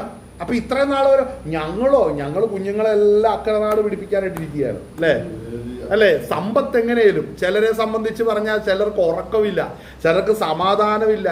എങ്ങനെയും കാശുണ്ടാക്കണം, അക്കൗണ്ട് നടക്കണം. ചിലർ പറയും, ഇന്നലെ വിളിച്ച ആ വ്യക്തി പറഞ്ഞു സെറ്റിലാകേണ്ട ടൈമായിരുന്നു. ദൈവം സെറ്റിലാക്കുന്നില്ല, ഇവൻ സെറ്റിലാകാൻ വേണ്ടി നിൽക്കുക. നിന്റെ ലൈഫ് സെറ്റിലാകാതെ നോക്കിക്കോ. നിന്റെ ലൈഫല്ല, നിന്റെ ആയുസ് തന്നെ സെറ്റിലായി പോകും ചിലപ്പോ. ഹല്ലേലൂയ. ഒത്തിരി പേര് ഈ അവസ്ഥയിൽ പോകുന്നവരുണ്ട്. അവർക്കിത് വിഷയമല്ല. ഇന്നത്തെ യങ്സ്റ്റേഴ്സിന്റെ അടുത്ത് എത്ര എണ്ണം ദൈവവേലയ്ക്ക് വരുന്നുണ്ടോ? ഇല്ല. അവരുടെ ആകെയുള്ള ദൈവവേല എന്നാണെന്നറിയാവോ? ഒരു 3-4 മിക്കവരും ഹിന്ദി പാട്ടാ അല്ലെങ്കിൽ ഇംഗ്ലീഷ്. അത് രണ്ടുപേ പാടത്തുള്ളൂ മക്കൾ. അത് സ്ലോ വർഷിപ്പേ ഉള്ളൂ. ഒരു 100 സ്ലോ വർഷിപ്പ് പാട്ട് ഇങ്ങനെ പാടും. എല്ലാത്തിൻ്റെ കൈ ഇങ്ങനെ പൊക്കി ഇങ്ങനെ പഠിച്ചുകൊണ്ടിരിക്കുന്നതാണ് വർഷിപ്പ്. അത് പെൺപിള്ളേർ ആൺപിള്ളേർ എന്ന് പറഞ്ഞാൽ അവർക്ക് ക്ലബ്ബിൽ പോകാൻ പറ്റത്തില്ല. അപ്പോൾ ചർച്ച് ക്ലബ്ബാക്കാനാണ് നോക്കുന്നത്.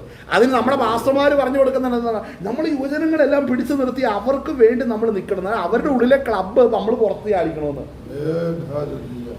ക്രിസ്തുവില്ല, അകത്ത് ക്രിസ്തുവൊന്നുമില്ല. എന്തു പറയേണ്ടു അല്ലേ? വായിച്ചേ അടുത്തത്. കണ്ടോ, കട്ടിയായത് അച്ചായന് കയറത്തില്ല. കട്ടിയായ വചനം പറഞ്ഞാൽ ഗ്രഹിക്കത്തില്ല. ശ്രദ്ധിക്കണം കേട്ടോ. ഇന്ന് ആത്മീകമായ മർമ്മങ്ങൾ പറയുമ്പോൾ വിവേചിച്ച് അതിന്റെ തലങ്ങളെ ഗ്രഹിക്കാൻ പ്രാപ്തിയില്ലാത്ത വർഷങ്ങളായിട്ട് ഇരിപ്പാൻ നിന്നെ തന്നെ ഈ ലേഖനകർത്താവ് ഉദ്ദേശിച്ചു. നീയാ ശിശു, അല്ല പിന്നെ ആരാണ്? വചനത്തിന്റെ മർമ്മങ്ങളെ പറയുമ്പോൾ ഗ്രഹിക്കാൻ കഴിയാത്തവരുണ്ട്. അതുകൊണ്ടാണ് ഇന്ന് ശ്രദ്ധിച്ചോ, എത്ര വചനം പറയുന്നത് എത്ര മിനിറ്റാ? 15 മിനിറ്റ്, 20 മിനിറ്റ്. 20 മിനിറ്റ് ഒന്നും കൂടുതൽ ഒരു സമയത്തുമില്ല. എന്താ ചെയ്യുന്ന? ആ 20 മിനിറ്റ് അവരെ ഇരുത്തി ആദ്യം അവിടെ അമേരിക്കയിൽ നിന്നും കാനഡയിൽ നിന്നും അയർലൻഡിൽ നിന്നൊക്കെ വന്നവർക്ക് വേണ്ടിയുള്ള അവർ ഓരോരുത്തരെ വന്നവരെ പുകഴ്ത്തി പറയണം. അതെല്ലാം കഴിഞ്ഞ് അവരുടെ ആവശ്യങ്ങളെല്ലാം പറയണം. ഓരോരുത്തർ ചെയ്ത കാര്യങ്ങളെല്ലാം പറഞ്ഞിട്ട് അവസാനം നിൽക്കുന്ന ഒരു 5-6 മിനിറ്റ് കൊണ്ട് ദൈവദാസൻ കാണിക്കുന്ന ഒരു വേലത്തരം എന്നത് നമുക്ക് വേഗം ഒരു വാക്യം വായിക്കാന്ന്. നീ വേഗം വായിക്കേണ്ടതായിട്ട് വരും വാക്യങ്ങളൊക്കെ. നമുക്ക് വേഗം ഒരു വാക്യം വായിക്കാനായിട്ട് വായിച്ചിട്ട് എൻ്റെ ദൈവമക്കളെ കർത്താവ് നമ്മളെ കരുതാനായിരിക്കുന്നത്. അതായത് അങ്ങനെ എത്ര വർഷം തള്ളി നീക്കിയെന്നറിയോ ചിലര്. അങ്ങനെ കാലങ്ങൾ നീക്കിവിട്ടവരുണ്ട്. ഇതുവരെ വചനത്തിന്റെ ആധികാരികമായ ഒരു കാര്യം പോലും പ്രസംഗിക്കാത്ത പാസ്റ്റർമാർ എത്ര പേരുണ്ടെന്നറിയോ? പറയില്ല. കാര്യം അവർക്ക് പണമാ മുഖ്യം, നിലനിൽപ്പാ മുഖ്യം. നല്ല സഭയെ കിട്ടിയില്ലെങ്കിൽ പെണ്ണുമുള്ള എടുത്തിട്ട് ഇടിക്കും അല്ലേ? മക്കൾ ഇവരാകും. ഇത് മടുത്തിട്ട് അധമദാസൻ എന്തും ചെയ്യാൻ റെഡിയാകും. ഇതിൽ നിന്നൊക്കെ ഒരു മാറ്റം വരണം. വരുമോ എനിക്കറിയില്ല. ഒരു കാര്യം പറയാം, നമ്മൾ കാര്യങ്ങൾ പറഞ്ഞു കൊടുക്കുക, നമ്മൾ രക്ഷപ്പെടാൻ വേണ്ടി തീരുമാനിക്കുക, നമ്മൾ അക്കരനാട് പോകാൻ വേണ്ടി നമ്മൾ ഒരുങ്ങുക, നമ്മളെ ഏൽപ്പിച്ചിരിക്കുന്ന വേല നിറപടിയായി നിവർത്തിക്കുക. ഹല്ലേലൂയ. മിക്കതും ക്ലബ്ബുകളായിക്കൊണ്ടിരിക്കുക. ആമേൻ. സ്തോത്രം. അവിടെ വായിക്കുന്നത് സ്തോത്രം.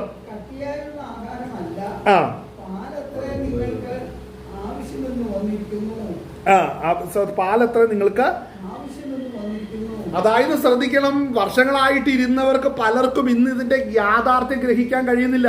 അവര് കാര്യം പറയുമ്പോൾ ചില പറഞ്ഞു എനിക്കൊന്നും മനസ്സിലാകുന്നില്ല. കാരണം നീ എന്താ ശ്രദ്ധിക്കുന്നേ? എന്റെ ചോദ്യം, ഈ മനസ്സിലാകുന്നില്ലെന്ന് പറഞ്ഞ് നീ എങ്ങനെ രക്ഷിക്കപ്പെട്ടെ? അതുപോലെ ഇന്ന് സഭകളുടെ അകത്ത് നടക്കുന്ന വലിയൊരു ഒരു വേറൊരു കാര്യം ഞാൻ പറയാം. മറ്റൊരു കാര്യം പറഞ്ഞാൽ, സഭയ്ക്കകത്ത് എന്താ കൂടുകൊടുക്കെ എല്ലാവരും പരസ്യവും നടത്തുന്നുണ്ട്. ഇപ്പൊ ശ്രദ്ധിക്കേണ്ട ഒരു കാര്യം ഞാൻ പറയാം. പരസ്യവും നടത്തുന്നുണ്ട്. ഞാൻ പറയട്ടെ, നല്ല കാര്യമില്ല പരസ്യവും നടത്തണം. തീർച്ചയായിട്ടും പരസ്യവും നടത്തണം, വളരെ ആവശ്യമാണ്. പരസ്യവും നടത്തുന്നത് വളരെ ആവശ്യമാണ്. പക്ഷേ ഈ പരസ്യവും നടത്തുമ്പം പോകുന്നവരുടെ എല്ലാ ട്രെൻഡ് എന്ന് പറഞ്ഞാൽ അവരും ഇവരൊക്കെ രക്ഷിക്കപ്പെട്ട് കർത്താവിന്റെ കൃപയിലേക്ക് വരും. ശരി, ഞാൻ പറയട്ടെ, സഭയ്ക്കകത്ത് മാനസാന്തരത്തിന്റെ വചനം സഭയ്ക്കകത്ത് കൊടുക്കേണ്ട ഒത്തിരി കാര്യങ്ങളുണ്ട്. ആ വചനങ്ങൾ ഒന്നുപോലും എടുത്ത് പ്രസംഗിക്കാത്ത സഭകൾ പരസ്യയോഗത്തിന് ഇറങ്ങുന്നുണ്ട്. അകത്ത് കാര്യം പുറത്തുനിന്ന് ഒരുത്തിനെ പിടിച്ച് അകത്ത് കൊണ്ടുവന്ന് അവന്റെ ചെതുമ്പലൊക്കെ കളഞ്ഞ് വാലൊക്കെ മുറിച്ച് അതിനെ തീന്മേശയിലേക്ക് എത്തിക്കണ്ടേ? അത് കളഞ്ഞതിനാல ക്ലിയർ ആയിട്ട് കഴുകണ്ട വചനങ്ങളൊന്നും പറയാത്ത സഭകളുണ്ട്. അവര് ക്ലിയർ ആയിട്ട് പരസ്യയോഗം ചെയ്യുന്നുണ്ട്. പിടികിട്ടിയോ? അപ്പൊ അതിന്റെ ഉദ്ദേശം എന്താണ്? അതിന്റെ ഉദ്ദേശം ഞാൻ പറയാം. സഭയ്ക്കകത്തിരിക്കുന്ന അച്ചായന് വലിയൊരു വെളിപ്പാട് കിട്ടി. എന്താ? നമ്മൾ ജനത്തോട് സുവിശേഷം പറയണം. കാര്യം അവൻ മാനസാന്തരപ്പെട്ടിട്ടുണ്ടല്ലോ. മറ്റുള്ളവരോട് നന്നാകാൻ പറഞ്ഞാൽ പോരെ? അവൻ നന്നാകണമെന്നുള്ള വചനം കേൾക്കാതെ മറ്റുള്ളവർ നന്നാകാൻ വേണ്ടി ആഹ്വാനം കൊടുക്കുന്ന നല്ല കാര്യമല്ലേ? ഭയങ്കര ഉണർവല്ലേ? പക്ഷേ സ്വർഗത്തെ ദൈവം ഇതെല്ലാം കണ്ടോണ്ടായിരിക്കുന്നത്. Hallelujah, hallelujah. സഭയ്ക്കകത്ത് മാനസാന്തരപ്പെടാത്തവർ, വർഷങ്ങളായി വചനം ഗ്രഹിക്കാൻ കഴിയാത്തവർ, ഇതൊന്നും ഒരു പ്രശ്നമായിട്ട് സഭകളുടെ അകത്ത് നിന്ന് കാണുന്നില്ല, അല്ലേ? ഹല്ലേലൂയ. ഞാനൊരിക്കലും ഒരു പാസ്റ്ററോട് ഞാൻ ചോദിച്ചു, പാസ്റ്റർ ഇങ്ങനെ പോയാൽ എങ്ങനെയാ? അനേകര് ഒന്നും അറിയാതെയും പഠിക്കാതെയൊക്കെയല്ലേ മുമ്പോട്ട് പോകുന്നത്. അവരൊക്കെ അങ്ങനെ ഇരുന്ന എന്നാ ചെയ്യുമെന്ന് ചോദിച്ചു. ഉടനെ എന്നോട് പറഞ്ഞു, നമ്മളെ അതൊന്നും അനക്കാൻ പോകരുത്, അതവിടെ ഇരിക്കട്ടെ, തന്നെ പഠിക്കട്ടെ. അങ്ങനെയല്ലേ എല്ലാവരും വന്ന് കൈമാറി വിട്ടത്. എല്ലാവരും കൈമാറി അടുത്തവൻ വരുന്നവൻ, എനിക്ക് പിന്നാലെ ഒരുത്തം വരുന്നുണ്ട്, അവന്റെ വചനം പിടിക്കാൻ ഞാൻ യോഗ്യനല്ലെന്ന് പറഞ്ഞ് എല്ലാവരും വെച്ചൊഴിഞ്ഞ് പോയി. അങ്ങനെ വെച്ചൊഴിഞ്ഞ് പോകുന്നതിന്റെ ഇടയ്ക്ക് ആരെ വെച്ചൊഴിഞ്ഞ് അവനൊരു ദിവസം തട്ടിയും പോയി.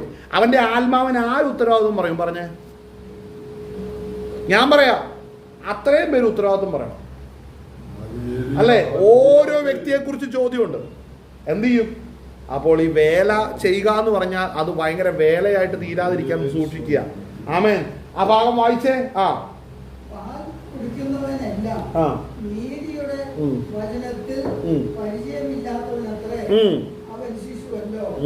കട്ടിയായുള്ള ആഹാരം നന്മ തിന്മകളെ തിരിച്ചറിയുവാൻ തഴക്കത്താൽ അഭ്യസിച്ച ഇന്ദ്രിയങ്ങളുള്ളവരായി പ്രായം തികഞ്ഞവർക്ക് പറ്റുകയും. അപ്പോൾ ഇന്ദ്രിയങ്ങളെ തഴക്കത്താൽ അഭ്യസിച്ചിരിക്കുന്നവർക്ക് മാത്രമാണ് അതിനുള്ള പ്രാപ്തിയുള്ളൂ. അപ്പോൾ ഈ അച്ചായന് ചർച്ചിന്റെ അകത്തിരിക്കുന്ന വർഷങ്ങളായിട്ടിരുന്നവർക്ക് ഈ മാന്യത വരുന്നതിന് കാരണം എന്നാ? ഇത്രയും വർഷമായിട്ട് വചനം കൊണ്ട് ജഡത്തെ ജയിച്ചിട്ടില്ല. വർഷങ്ങളായിട്ട് വചനം വെച്ച് വ്യക്തിപരമായ ജീവിതത്തിൽ പാപത്തെ ജയിച്ചിട്ടില്ല. വ്യക്തിപരമായ ജീവിതത്തിൽ ജഡമോഹങ്ങളെ ജയിച്ചിട്ടില്ല ഈ വ്യക്തി.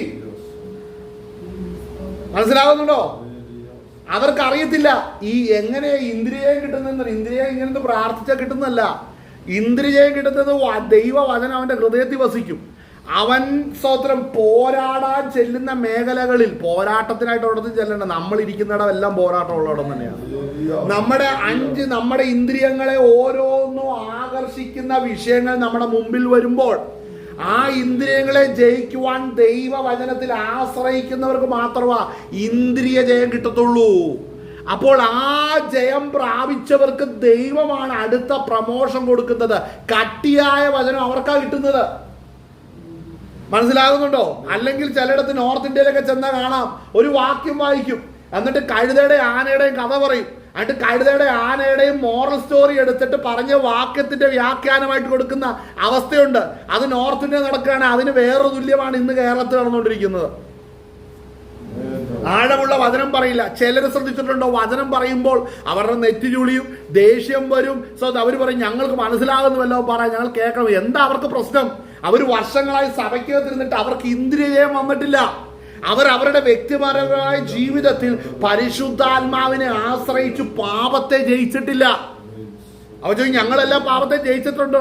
നിങ്ങൾ പാപത്തെ ജയിച്ചിട്ടുണ്ട്, പക്ഷെ അത് വചനപ്രകാരം പറയുന്ന പാപത്തെ അല്ല. വചനപ്രകാരം പറയുന്ന പാപമാണെന്നുണ്ടെങ്കിൽ വചനപ്രകാരം നീ നോക്കണം പാപം ഏത് വിധത്തിലാണെന്ന്. ചില പറയുന്നത് ഞാനെനിക്ക് ദേഷ്യം വന്നപ്പോ ഞാൻ അങ്ങോട്ട് മിണ്ടാതിരുന്നു. അതല്ല മകനെ, ഞാൻ ചില കാര്യങ്ങൾ എന്റെ കണ്ണ് മുമ്പിൽ വന്നപ്പോ ഞാൻ കണ്ണടച്ചു പിടിച്ചു. അതല്ല, വചനം നിന്നെ ഉപദേശിക്കണം ഇതേത് വിധത്തിലാ പാപമായി തീരുന്നതെന്ന്. അങ്ങനെയെങ്കിൽ ആ വചനപ്രകാരമാണ് നീ കാണാതെയും കേൾക്കാതെയും നിന്റെ ഇന്ദ്രിയങ്ങളെ സൂക്ഷിക്കുന്നതെങ്കിൽ ദൈവസന്നിധിയിലെ നീതിയാണ്. മനസ്സിലാകുന്നുണ്ടോ? അതുകൊണ്ട് വചനപ്രകാരമായിരിക്കണം ക്രമീകരണങ്ങൾ വരേണ്ടത്. ഹല്ലേലൂയ, സ്തോത്രം, ഹല്ലേലൂയ. ഈ ഞാൻ പറയട്ടെ, എനിക്ക് ദേഷ്യം വന്നപ്പോൾ ഞാൻ മിണ്ടാതെ അടക്കി പിടിച്ചിരിക്കുന്നു പറയുന്നതൊക്കെ അതൊക്കെ വെറുതെ. കുറച്ച് കഴിയുമ്പോൾ അതിന് ഇച്ചിരിയും കൂടെ എക്സ്ട്രീം ആയിട്ടുള്ള ഒരു അവസ്ഥ വരുമ്പോൾ പൊട്ടിത്തെറിക്കും. അതൊന്നും വചനപ്രകാരമല്ല കേട്ടോ. അങ്ങനെ ഒരു പ്രശ്നമുണ്ട്. ചിലർ ചിന്തിക്കുന്നത് ഞാൻ മിണ്ടാതിരുന്ന ഇന്ദ്രിയെന്ന് വിചാരിച്ചു. ആര് വിചാരിക്കുന്നു? നീ ആരെ കളിപ്പിക്കുന്ന? ശരി, അത് ഇന്ദ്രിയമാണെന്ന് വിചാരിക്കാം. അടുത്ത പ്രശ്നം എന്താണെന്നറിയാം? നിനക്ക് ആത്മീയ വർധന വന്നോ? കട്ടിയായ ആഹാരം വന്നോ? കട്ടിയായ വചനം കിട്ടിയോ? ഇല്ല. അതിന് കാരണം എന്നാ? നീ ആ 1ാം ക്ലാസ്സിൽ ജയിക്കാതെ പിന്നെ 2ാം ക്ലാസ്സിൽ കയറുവോ? 1ാം ക്ലാസ്സിലും 2ാം ക്ലാസ്സിലും ജയിക്കാതെ നീ എങ്ങനെ 3ാം ക്ലാസ്സിൽ കയറുന്നത്? ഇന്ന് മിക്ക വിശ്വാസികൾ LKG ആയിട്ടാ ഇരിക്കുന്നത്. മനസ്സിലാവുന്നുണ്ടോ? മിക്ക വിശ്വാസികളും LKG ലെവലിൽ നിൽക്കുക. പക്ഷെ അവർക്ക് മനസ്സിലാവുന്നില്ല. വായിച്ചേ, അടുത്ത വാക്യം വായിച്ചേ.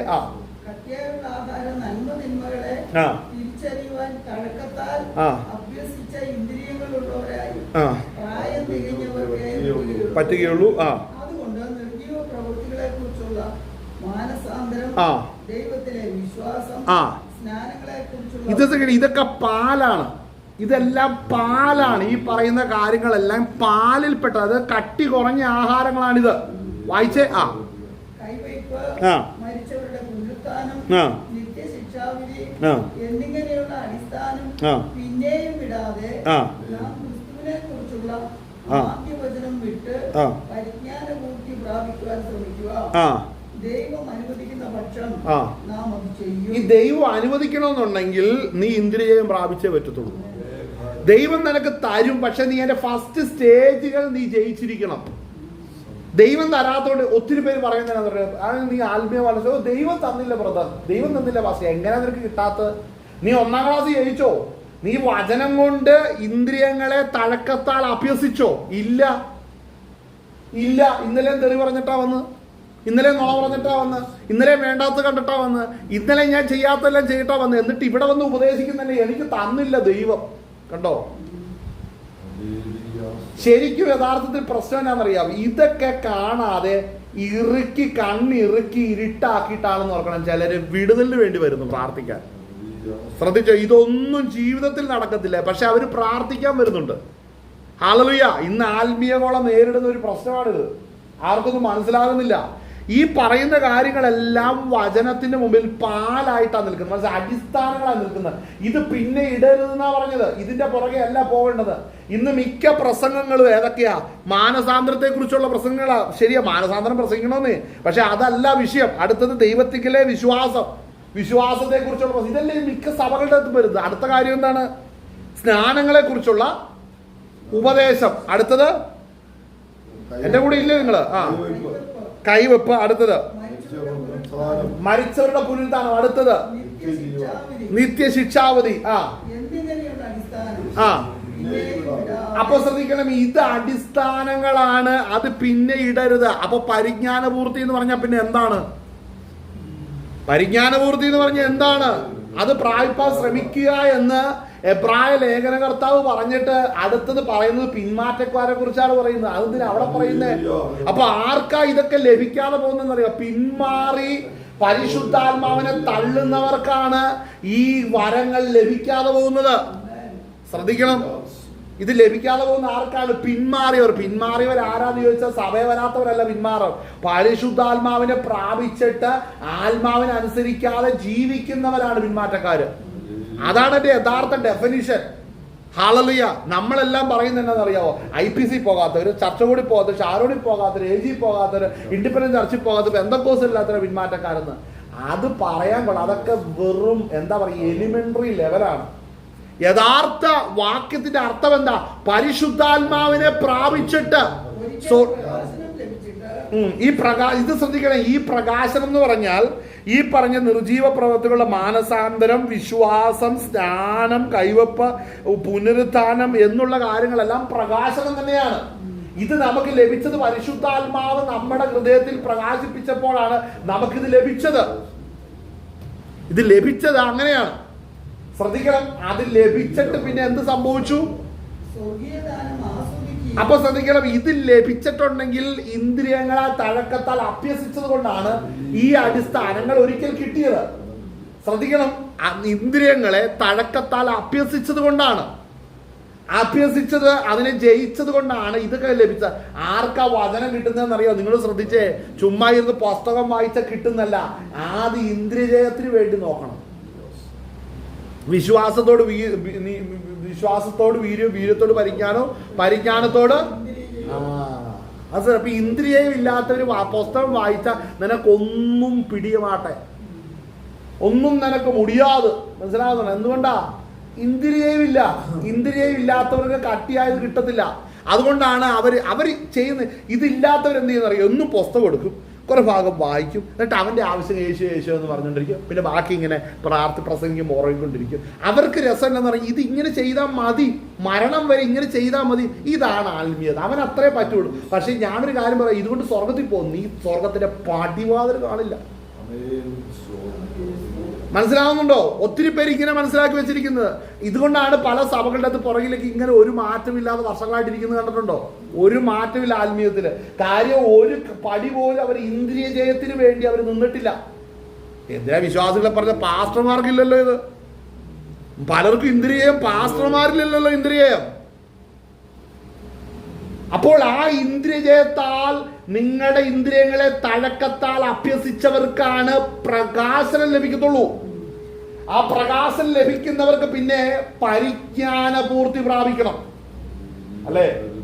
പരിജ്ഞാനപൂർത്തി പ്രാപിക്കണം. ഹല്ലേലൂയ. അപ്പോൾ ഉപദേഷ്ട കാലങ്ങൾ, അപ്പൊ നമ്മൾ ഓരോരുത്തരെ കുറിച്ച് രക്ഷിക്കപ്പെട്ട് ദൈവകൃപയിലേക്ക് വന്ന ഓരോ കാലഘട്ടത്തിൽ അവൻ ഉപദേഷ്ടാവായിട്ട് എത്തണം. നിങ്ങൾ ശ്രദ്ധിച്ച്, രക്ഷിക്കപ്പെട്ട അത്രയും പേര് ഉപദേഷ്ടാക്കന്മാരായുള്ളത്. പ്രത്യേകം നോക്കിയേ, ആരെങ്കിലും പഠിപ്പിക്കണോ? ശ്രദ്ധിച്ചേ, ആരെങ്കിലും ഉപദേശിച്ച് ഇന്നത് ചെയ്യുക, അത് ചെയ്യുക, ഇത് ചെയ്യുന്നു പറയണോ? ഒന്നും ചെയ്യേണ്ട. അവരുടെ ജീവിതത്തിന്റെ ഭാഗമാണ്. അവിടെ വിശ്വാസ കാറ്റഗറി എന്ന് പറയുന്ന ഒരു കൂട്ടരില്ല. അവിടെ ശുശ്രൂഷകരും ശിഷ്യന്മാരേ ഉള്ളൂ. ശ്രദ്ധിക്കണം, ഇന്ന് ശിഷ്യന്മാരെന്ന പോസ്റ്റ് ആർക്കും വേണ്ട. എല്ലാവർക്കും വിശ്വാസി എന്ന് പറഞ്ഞ പോസ്റ്റ് മതി. വിശ്വാസി എന്ന് പറഞ്ഞാൽ എന്തും വിശ്വസിക്കാൻ റെഡി ആയിട്ടുള്ളവർ. അതാ ഞാൻ കൊടുക്കുന്ന ഡെഫിനിഷൻ. നീ ശിഷ്യനാണോ എന്നുള്ളതാണ് വിഷയം. നീ ഡിസൈപ്പിൾ ആണോ? ഡിസൈപ്പിൾ ആണെങ്കിൽ നിന്നെ ആരും ഉപദേശിക്കണം. നിന്റെ റെസ്പോൺസിബിലിറ്റി നീ നിവർത്തിക്കപ്പെടും. നിന്റെ ഉത്തരവാദിത്തം നീ ചെയ്തേ പറ്റത്തുള്ളൂ.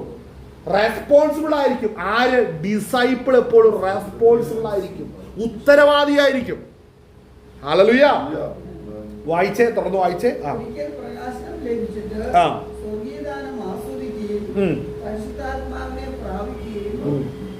ദൈവത്തിന്റെ നല്ല വചനവും ലോകത്തിന്റെ ശക്തിയും ആസ്വദിക്കുകയും ചെയ്തവർ പിന്മാറിപ്പോയാൽ, ഞാൻ പറയട്ടെ, ഇതിന്റെ ഇടയ്ക്കൂടെ ഞാൻ 2-3 കാര്യങ്ങൾ പറയാം. ചില വിഷയത്തിന് പ്രാർത്ഥിക്കാൻ ചെല്ലുമ്പോൾ എന്നോട് പറയുന്ന ഒരു കാര്യമാണ്, പാസ്റ്ററെ ഞാൻ പ്രവചിച്ചുകൊണ്ടിരുന്നതാണ്. കേൾക്കണം, ഞാൻ ദർശനങ്ങൾ കണ്ടിട്ടുണ്ട്. ഒത്തിരി, എത്ര പേരുണ്ട് അറിയോ? ഞാൻ ദർശനങ്ങൾ പ്രവിഷയത്തിന് വേണ്ടി പ്രാർത്ഥിച്ചാൽ ഉടനെ ഇൻസ്റ്റന്റ് ആയിട്ടുണ്ട് വിടുതല. അങ്ങനെ എല്ലാം ചെയ്തുകൊണ്ടിരുന്ന വ്യക്തിയാണ് ഞാൻ. ഇപ്പോഴോ എനിക്കിതെല്ലാം മാറിപ്പോയി. അതേ പറയുള്ളൂ. ഇവൻ പിന്മാറി എന്നുള്ളത് പറയാൻ പറ്റത്തില്ല, അത് സമൂഹം അംഗീകരിക്കുന്നില്ല. എങ്ങനെ പിന്മാറി?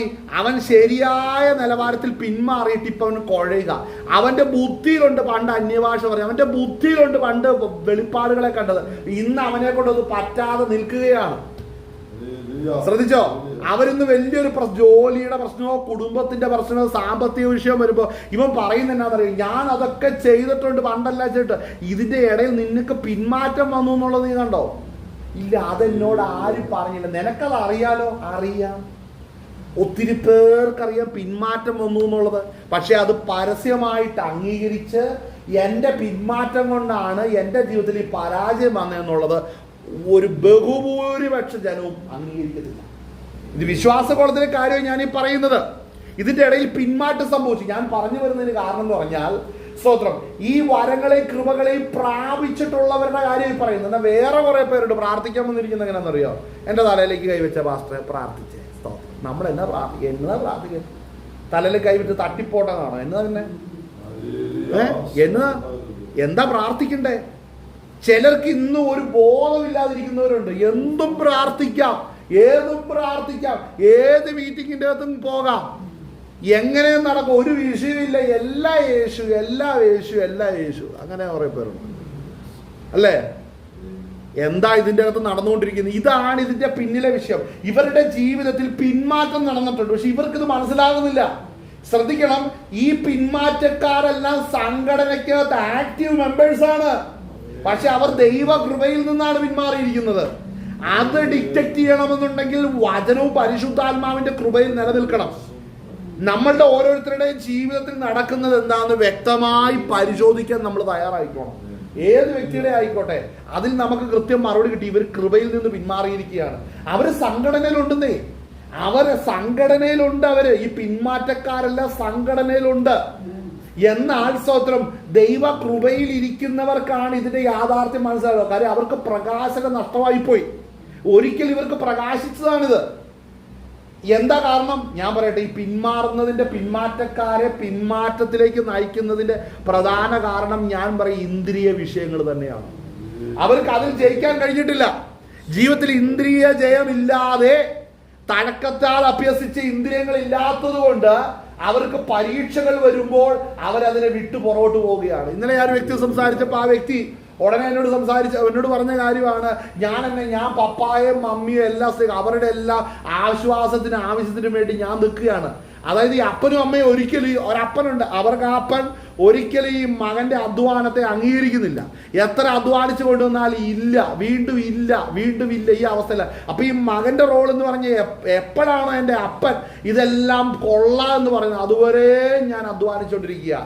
ഞാനൊരു കാര്യം പറയാം, ഇതെന്താണ് ഇതിന്റെ പിന്നിലെ പ്രശ്നം വന്നതെന്നറിയാവോ? അവർ ദൈവത്തെക്കാൾ അധികം മനുഷ്യനെ സ്നേഹിച്ചതാണ്. മനസ്സിലാവുന്നുണ്ടോ? ചിലർക്ക് സംഭവിക്കുന്ന ഒരു വലിയ അബദ്ധമാണിത്.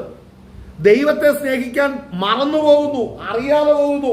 ദൈവത്തെ പ്രസാദിപ്പിക്കാൻ അറിയത്തില്ല. കാരണം എന്നാ? ഇതുവരെയും നിനക്ക് ഉപദേശത്തിന്റെ ബാല്യപാഠങ്ങളൊന്നും നീ ജയിച്ചിട്ടില്ല. ഹല്ലേലൂയ. ഒത്തിരി പേര് അങ്ങനെ ഉണ്ട് കേട്ടോ. കുഞ്ഞുങ്ങളുടെ വാക്കും കുഞ്ഞുങ്ങളുടെ നോട്ടവും കുഞ്ഞുങ്ങളുടെ ആശ്വാസത്തിൽ ഇരിക്കുക. നീ ദൈവത്തിന്റെ ആശ്വാസത്തിലേക്ക് ഇതുവരെ വരുന്നില്ല. കുഞ്ഞുങ്ങളുടെ ലൈഫ് സെറ്റിലായാൽ മതി. നീ നിത്യത എവിടെ പോയി വിൽക്കും? നിന്റെ പ്രാണൻ നിന്റെ ശരീരത്തിൽ നിന്ന് വിട്ടാൽ നീ എവിടെ പോയിരിക്കും?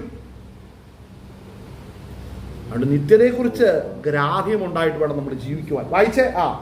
ദൈവത്തിന്റെ നല്ല വചനവും വരുവാനുള്ള ലോകത്തിന്റെ ശക്തിയും ആസ്വദിക്കുകയും ചെയ്തവർ പിന്മാറിപ്പോയാൽ തങ്ങൾക്ക് തന്നെ ദൈവപുത്രനെ വീണ്ടും ക്രൂശിക്കുന്നവരും അവന് ലോകാപവാദം വരുത്തുന്നവരും ആകൊണ്ട് അവരെ പിന്നെയും മാനസാന്തരത്തിലേക്ക് പുതുക്കുവാൻ കഴിവുള്ളവല്ല. കണ്ടോ, ഇവിടെ പറയുന്ന ഒരു കാര്യം ശ്രദ്ധിക്കണം. അത് നടക്കത്തില്ല. കാര്യം ഇവരിൽ വന്ന ഒരു മാന്യതയുണ്ട്, ആ മന്ദത അവരൊന്നും പോകില്ല. അവർക്ക് ഈ കാര്യങ്ങൾ പറഞ്ഞാൽ ഗ്രഹിക്കത്തില്ല. ഞാൻ പലരോടും ഇങ്ങനെ പിന്മാറ്റത്തിൽ കിടക്കുന്ന പറയുന്ന സംഘടനയിലുണ്ട്. അവർ ആക്റ്റീവ് മെമ്പേഴ്സാണ്. കൊയറിലുണ്ട്, യൂത്തിലുണ്ട്, എല്ലാ കാര്യമുണ്ട്. 10 മിനിറ്റ് കൊടുത്ത് അവർ ഉപദേശിക്കുകയും ചെയ്യും. പക്ഷെ അവർ പിന്മാറ്റത്തിലാണ്. മനസ്സിലാകുന്നുണ്ട്? എന്താ? പരിശുദ്ധാത്മാവിന്റെ കൃപയിൽ നിന്ന് അവർ പിന്മാറി. അതാണ് നടന്ന വലിയൊരു അബദ്ധം. അങ്ങനെ പിന്മാറിയിരിക്കുന്നവരുടെ കാര്യം പറഞ്ഞാൽ എന്താ സംഭവിക്കുന്നതെന്ന് അറിയാവോ? അടുത്തത് അവർക്ക് സംഭവിക്കുന്ന കാര്യം എന്ന് പറഞ്ഞാൽ അവർ ലോക അപവാദം വരുത്തുക. ഇവരുടെ ജീവിതത്തിൽ ചില പ്രശ്നങ്ങൾ വന്നു കഴിയുമ്പോൾ അത് ദൈവനാമത്തെ ദുഷിപ്പിച്ചുകൊണ്ടായിരിക്കുന്നു. സത്യം പറഞ്ഞു കഴിഞ്ഞാൽ അങ്ങനെയുള്ളവർക്ക് നടക്കുന്ന ഒരു വിഷയമാണത്. എന്താണ് അവിടെ വായിക്കുന്നത്?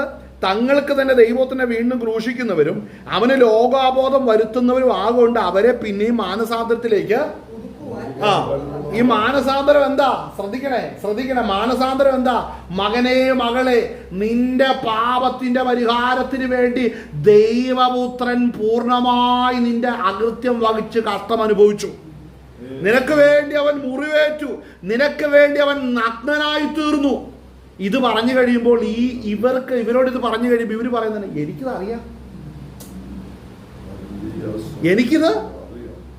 അറിയാം. എനിക്കിത് അറിയാവുന്ന ദൈവത്തിന് എൻ്റെ അകൃത്യത്തിന് വേണ്ടി കാൽവറി മരിച്ച എനിക്ക് അറിയാം. ആ അവസ്ഥയാണ് ഈ പറഞ്ഞത്. പിടികിട്ടിയോ? അപ്പോൾ അവർക്ക് മാനസാന്തരത്തിലേക്ക് വരാൻ കഴിയുന്നില്ല. മാനസാന്തരം വന്നാൽ എങ്ങനെയാണ്? കർത്താവ് അങ്ങനെയാണെങ്കിൽ കർത്താവേ നിന്റെ കൃപയിലേക്ക് എന്നെ അടുപ്പിക്കുക, എനിക്ക് വീണ്ടും ബോധം നൽകുമാറാണ്, എൻ്റെ കണ്ണുകൾക്ക് കാഴ്ച നൽകുമാറാകണമെന്ന് പിന്മാറ്റക്കാരൊരിക്കലും പ്രാർത്ഥിക്കത്തില്ല. അവരവിടെ തടിച്ചു നിൽക്കുകയാണ്, അവരവിടെ ശക്തിപ്പെട്ട് നിൽക്കുകയാണ്. അനുതാപത്തിലേക്കോ മനംതിരിവിലേക്കോ വരാൻ അവരുടെ അറിവ് സമ്മതിക്കുന്നില്ല. പിടികിട്ടിയോ? അതുകൊണ്ടാണ് സഭയ്ക്കകത്ത് സംഘടനയ്ക്കകത്ത് വന്ന് പിന്മാറിയവനെ രക്ഷിക്കാൻ കഴിയത്തില്ല. അതുകൊണ്ട് ഒത്തിരി സംഘടനകൾ ഇതുപോലെ ദൈവാത്മാവിന്റെ ചലനമറ്റ് കിടക്കുന്നതിന് കാര്യം അവരുള്ളം കൊണ്ട് പിന്മാറിയിരിക്കുകയാണ്. അവിടെയാണെന്ന് ഓർക്കണം, കുടത്തിന് മുകളിൽ കൂടെ വെള്ളം ഒഴിക്കാൻ വേണ്ടി കുറെ ഉപവാസ പ്രാർത്ഥനകളും ഫയർ കോൺഫറൻസും ഉള്ള ശുശ്രൂഷയെല്ലാം നടത്താൻ ഒരു ഗുണമില്ല. കാര്യം പിന്മാറിയിരിക്കുകയാണ്. അവനോട് അവസാനം പറയുന്ന മകനെ, നിന്റെ അകൃത്യത്തിന് വേണ്ടിയാണ് ദൈവോത്തരം കാൽവറി തകർക്കപ്പെട്ടത്, നിനക്ക് വേണ്ടിയാന്ന് പറയുമ്പോ അവൻ ആദ്യം സ്തോത്രം പറയും. ആര്? ഈ പിന്മാറിയിരിക്കുന്നവൻ. ഹല്ലേലൂയ. വായിച്ചേ. പലപ്പോഴും പെയ്ത മഴ കുടിച്ചിട്ട് ഭൂമി കൃഷി ചെയ്യുന്നവർക്ക് ഹിതമായ സസ്യാദികളെ വിളയിക്കുന്നു എങ്കിൽ ദൈവത്തിന്റെ അനുഗ്രഹം പ്രാപിക്കുന്നു. ഇവിടെ പലപ്പോഴും പെയ്ത മഴ. ഇപ്പൊ നമ്മളിലെല്ലാം കർത്താവിന്റെ ഇതുപോലെ ആത്മമാരി എല്ലാരിലും പെയ്യുന്നുണ്ട്, എന്നിലും പെയ്യുന്നുണ്ട്. ഈ ആത്മമാരി എന്നിൽ പെയ്യുമ്പോൾ സ്വർഗം പ്രതീക്ഷിക്കുന്ന ഒരു ആത്മീക വളർച്ചയുണ്ട്.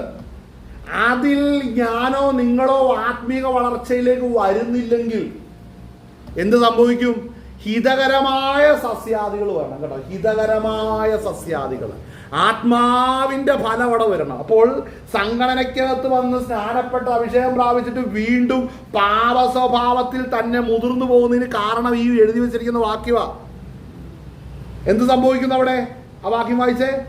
പലപ്പോഴും പെയ്ത മഴ കുടിച്ചിട്ട് ഭൂമി കൃഷി ചെയ്യുന്നവർക്ക് ഹിതമായ സസ്യാദികളെ വിളയിക്കുന്നു എങ്കിൽ ദൈവത്തിന്റെ അനുഗ്രഹം. അപ്പൊ ശ്രദ്ധിക്കണം, ദൈവത്തിന്റെ അനുഗ്രഹവും ഉണ്ട്, ദൈവത്തിന്റെ ശാപവും ഉണ്ട്. മനസ്സിലാകുന്നുണ്ടോ? നാം ഒരു വചനം കേൾക്കുമ്പോൾ അതിനോട് നമ്മൾ പ്രതികരിക്കുകയും നമ്മളെ തന്നെ ശുദ്ധീകരിക്കുകയും ദൈവസന്നിധിയിലേക്ക് വരികയും ചെയ്യും, നമ്മൾ ആത്മശക്തിയോടുകൂടെ നിലനിൽക്കുകയും ചെയ്യുന്നുണ്ടെങ്കിൽ നമ്മൾ അവന്റെ അനുഗ്രഹത്തിലേക്ക് വളരും. നമ്മൾ ഫലം വരണം അകത്ത്. ഈ ഫലം വരുന്നത് നമ്മളിൽ ദൈവം പകരുന്ന കൃപയിലാണെന്ന ദൈവത്തിന്റെ ഫലം നമ്മളിൽ വളരുന്നത്. അനേക നാളുകളായി സംഘടനയ്ക്കകത്തുണ്ട്, വചനം കേട്ടിട്ടും മാറ്റമില്ല. കാര്യം വരുമ്പോൾ ശുണ്ടിയും ദേഷ്യവും വലിച്ചേറും തെറി പറയച്ചിലുമായിട്ട് നിൽക്കുന്നതിന് ശ്രദ്ധിച്ചോണം. സഭായോഗം നടക്കുമ്പോൾ പൂച്ചക്കുഞ്ഞിനെ പോലെ ഇരിക്കും. അത് കഴിയുമ്പോഴാണ് ഇങ്ങോട്ട് ഗോലിയാത്ത് ചാടുന്ന പോലെ ചാടുന്നതിന് കാരണം എന്നാണെന്നറിയാവോ? അകത്ത് രക്ഷിക്കപ്പെട്ടിട്ടില്ല ഈ വ്യക്തി. ഹല്ലേലൂയ. അപ്പൊ ചോദിക്കുന്ന എല്ലാ കാലവും അങ്ങനെ ആരും കാണാതിരിക്കോ? ഇല്ല. കാര്യം സാത്താൻ നിന്റെ മേലെ അവകാശം പറയുന്നുണ്ട്.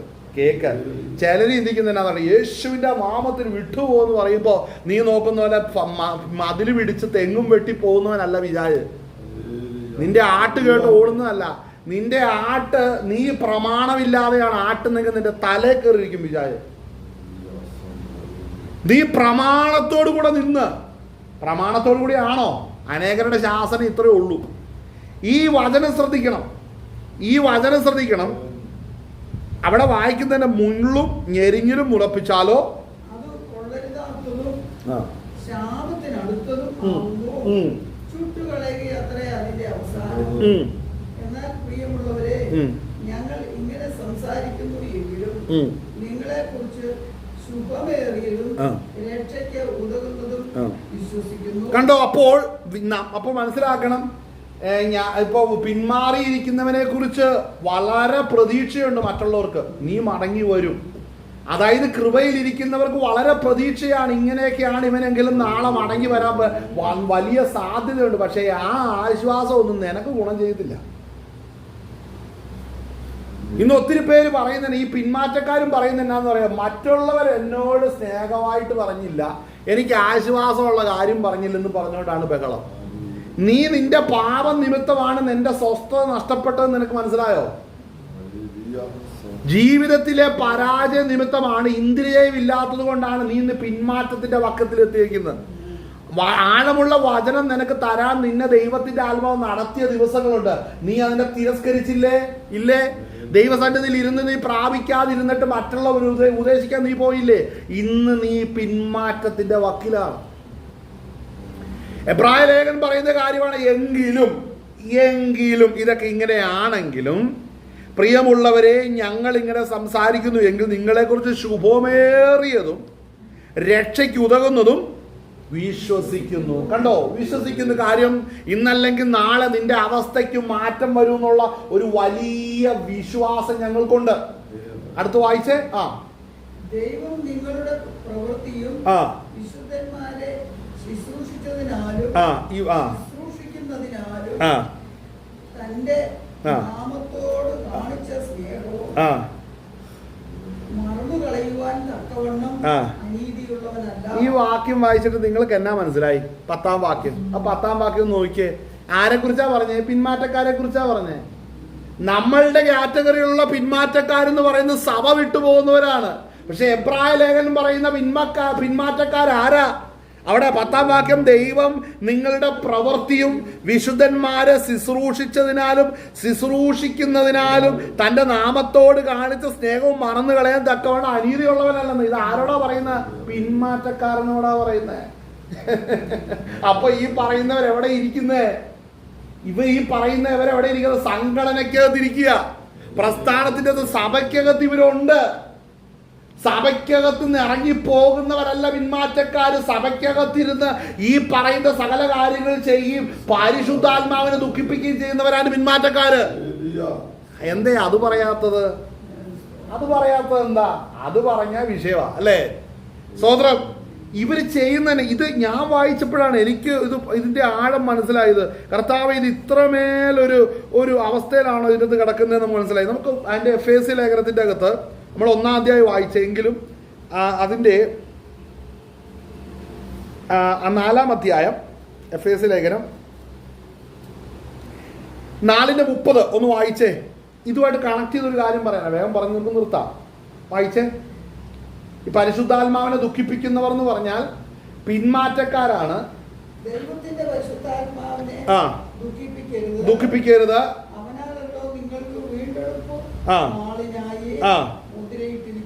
ഇവിടെ ശ്രദ്ധിക്കണം.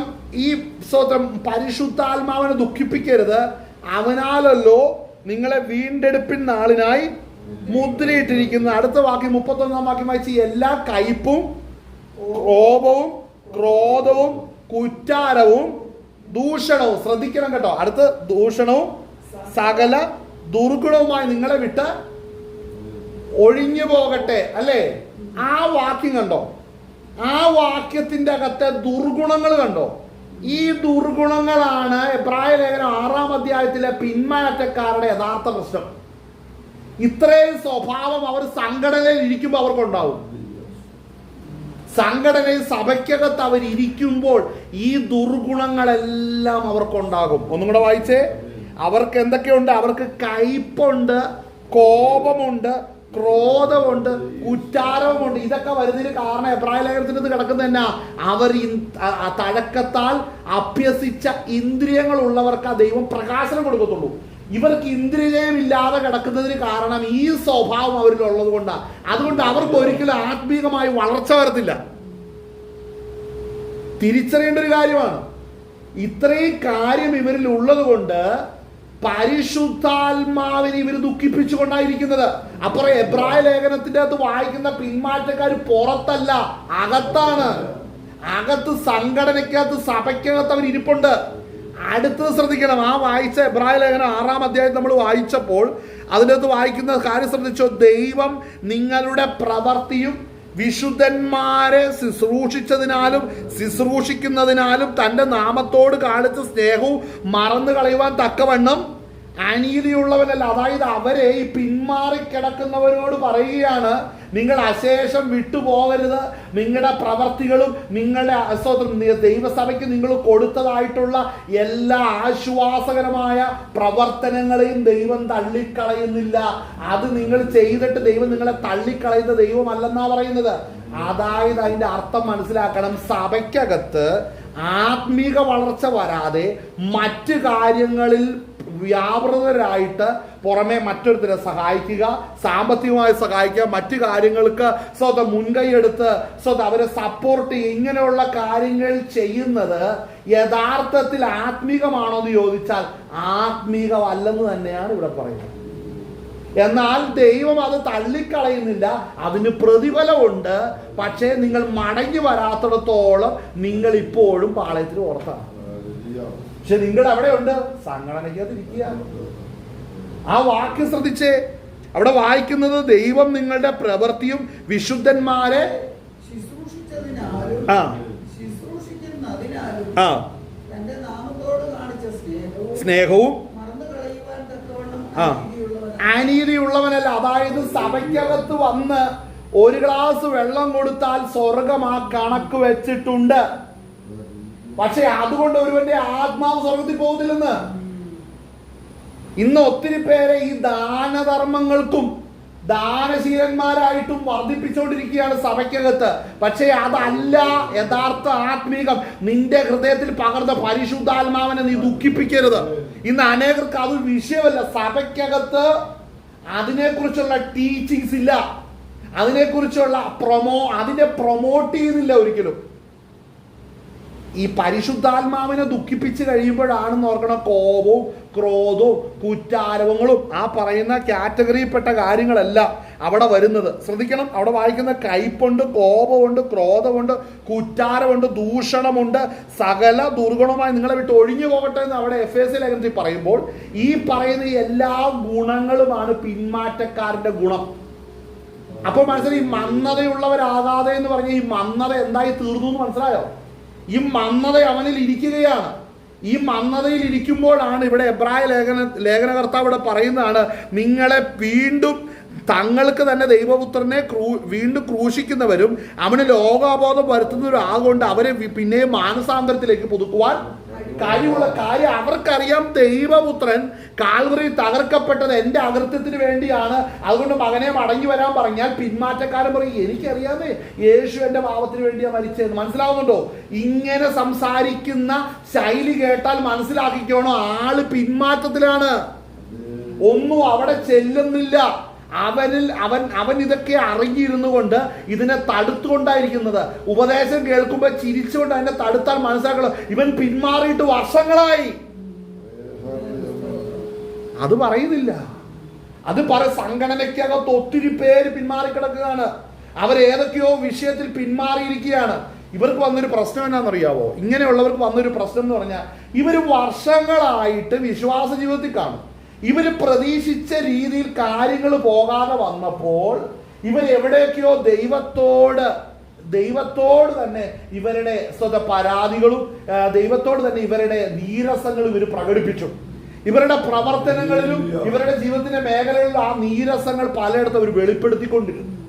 അങ്ങനെ മുമ്പോട്ട് പോയി കഴിഞ്ഞപ്പോൾ പരിശുദ്ധാത്മാവിനെ ദുഃഖിപ്പിച്ചു. കാരണം എന്താ? ഇവരെല്ലാ കാര്യങ്ങളും വൈരാഗ്യത്തിൽ ചെയ്യാൻ തുടങ്ങി. എല്ലാ കാര്യങ്ങളും സഹോദരന്മാരെ കാണുമ്പോൾ ഇവരുടെ ഉള്ളിൽ കോപവും ക്രോധവും കയ്പും നിറയാൻ തുടങ്ങി. നമ്മളിത് കണ്ടിട്ടില്ലേ? എത്രയോ പേര് ആത്മീയ കോളത്തിൽ കാണുന്നതാണ് ഈ പറയുന്ന കോപം. ഒരു സഹോദരനെ സഹവിശ്വാസിയെ കാണുമ്പോൾ അവരോട് കോപിക്കുന്നു, അവരുടെ കയ്പ് വെച്ചുകൊണ്ടിരിക്കുന്നു. കാര്യം ഇവൻ നേരത്തെ പിന്മാറിയതാണ്, ഇവൻ നേരത്തെ പിന്മാറി കിടക്കുകയാണ്. അവൻ ആ പിന്മാറ്റം അകത്ത് കിടക്കുന്നത് കൊണ്ട് അവൻ ഈ കാണുന്നതിലൊന്നും സ്വസ്ഥതയും സുഖവും ഇല്ല.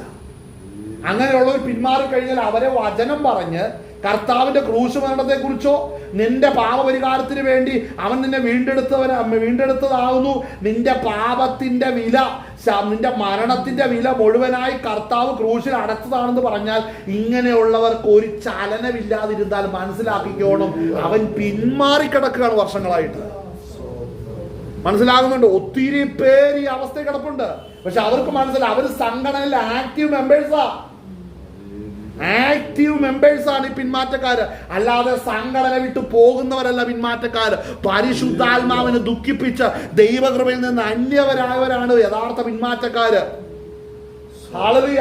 ഇച്ചിരി കൂടെ പച്ചയ്ക്ക് വന്ന അഭിഷേകം ഇല്ലാത്തവനെ സൂക്ഷിച്ചോളാം. ഒന്ന് രണ്ടാമത് അഭിഷേകം ഉണ്ടായിട്ട് ദൈവകൃപയിൽ വരാത്തവരെ സൂക്ഷിച്ചു. 2 അഭിഷേകം ഉണ്ടായി അന്യഭാഷ പറയുന്നവൻ വർഷങ്ങളായിട്ട് വചനത്തിന്റെ ഒരു ലെവൽ പോലും എത്താത്തവനുണ്ട്, സൂക്ഷിച്ചോണ്ട് ഇവൻ എപ്പോ വേണമെങ്കിലും വീണിരിക്കും. ഇച്ചിരിയും കൂടെ കാര്യമായിട്ട് നോക്കിയാൽ ഇതിൻ്റെ അകത്ത് നടക്കുന്ന എന്നാണെന്നറിയാവോ? കർത്താവ് ഇങ്ങനെയുള്ളവരെ പുറത്തു കൊണ്ടുവരും. അവരുടെ ജീവിതത്തിലെ പരീക്ഷ വന്നു കഴിയുമ്പോൾ അവര് ദൈവനാമത്തിന് അപവാദം ഉണ്ടാക്കുന്ന വിഷയങ്ങളിലേക്ക് വരും. അപവാദം ഉണ്ടാകുമ്പോൾ മനസ്സിലാക്കിക്കോണം, അവൻ പിന്മാറിയതിന് ദൈവം കൊടുത്ത തെളിവാണ്. ആ തെളിവ് പ്രകാരം അവർ പിന്മാറിക്കിടക്കുമ്പോൾ അവരെ ഉപദേശിക്കാനാണ് കൃപയിൽ ഇരിക്കേണ്ടവരുടെ ഉത്തരവാദിത്വം. കൃപയിൽ ഇരിക്കേണ്ട ഉത്തരവാദിത്വം അവരെ ഉപദേശിക്കുക, അവരെ കാര്യം പറയുക. അവരത് കേൾക്കാതെ ഇരിക്കുമ്പോൾ അവരുടെ വായിൽ നിന്ന് വരുന്ന മറുപടി, കർത്താവ് എനിക്ക് വേണ്ടി മരിച്ചു എന്ന് എനിക്കറിയാമെന്നേ, കർത്താവിനെ വീണ്ടെടുക്കേണ്ടതിന് എനിക്ക് വേണ്ടി ലോകത്തിലേക്ക് വന്നു എന്നുള്ള കാര്യം എനിക്കറിയാം. ഇവനെല്ലാം അറിയാം. അതാണ് പിന്മാറ്റക്കാരുടെ ഏറ്റവും വലിയൊരു അപകടം എന്നുള്ളത്. ഇവർക്ക് എല്ലാം അറിയാം. സാത്താനെ നോക്കിക്കേ, സാത്താൻ എല്ലാം അറിയത്തില്ലേ? സാത്താൻ എല്ലാം സ്വർഗം അറിയാം, വീണുപോയ ദൂതന്മാരുടെ കാര്യങ്ങളെ നല്ലപോലെ അറിയാം, ദൈവത്തെ കുറിച്ചറിയാം, പുത്രനെ കുറിച്ചറിയാം, എല്ലാം അറിയാം. നീ ദൈവത്തെ പോലെ ആകൂ എന്ന് പറയാം, തിന്നാ നീ മരിക്കുന്നത്, ഇവനെല്ലാം അറിയാന്നേ. അതാണ് ആ അവസ്ഥയിലേക്ക് പിന്മാറ്റക്കാരനെ എത്തിക്കും. അതുകൊണ്ടാണ് ഇതിൽ പറഞ്ഞു കഴിയുമ്പോൾ, നമ്മൾ വചനം പറഞ്ഞു കഴിയുമ്പോൾ അവരിങ്ങനെ നെറ്റി ഒഴിച്ച് എന്നോടാണോ പറയുന്നത്, ഞാൻ വർഷം എത്ര ഇതിനകത്ത് വന്ന് കിടക്കാൻ പറഞ്ഞിട്ട്. ഇത് പറയുന്നതിന് കാര്യം അവർ പിന്മാറ്റത്തിലാണ്. കാരണം അവർക്ക് തഴക്കത്താൽ അഭ്യസിച്ച ഇന്ദ്രിയങ്ങൾ അവർ വന്നിട്ടില്ല. കാലാകാലങ്ങളിൽ അവരിൽ പെയ്ത ആത്മീകമായ മഴ, അവർക്ക് ഹിതകരമായ സസ്യാദി അവരിൽ മുളപ്പിച്ചില്ല.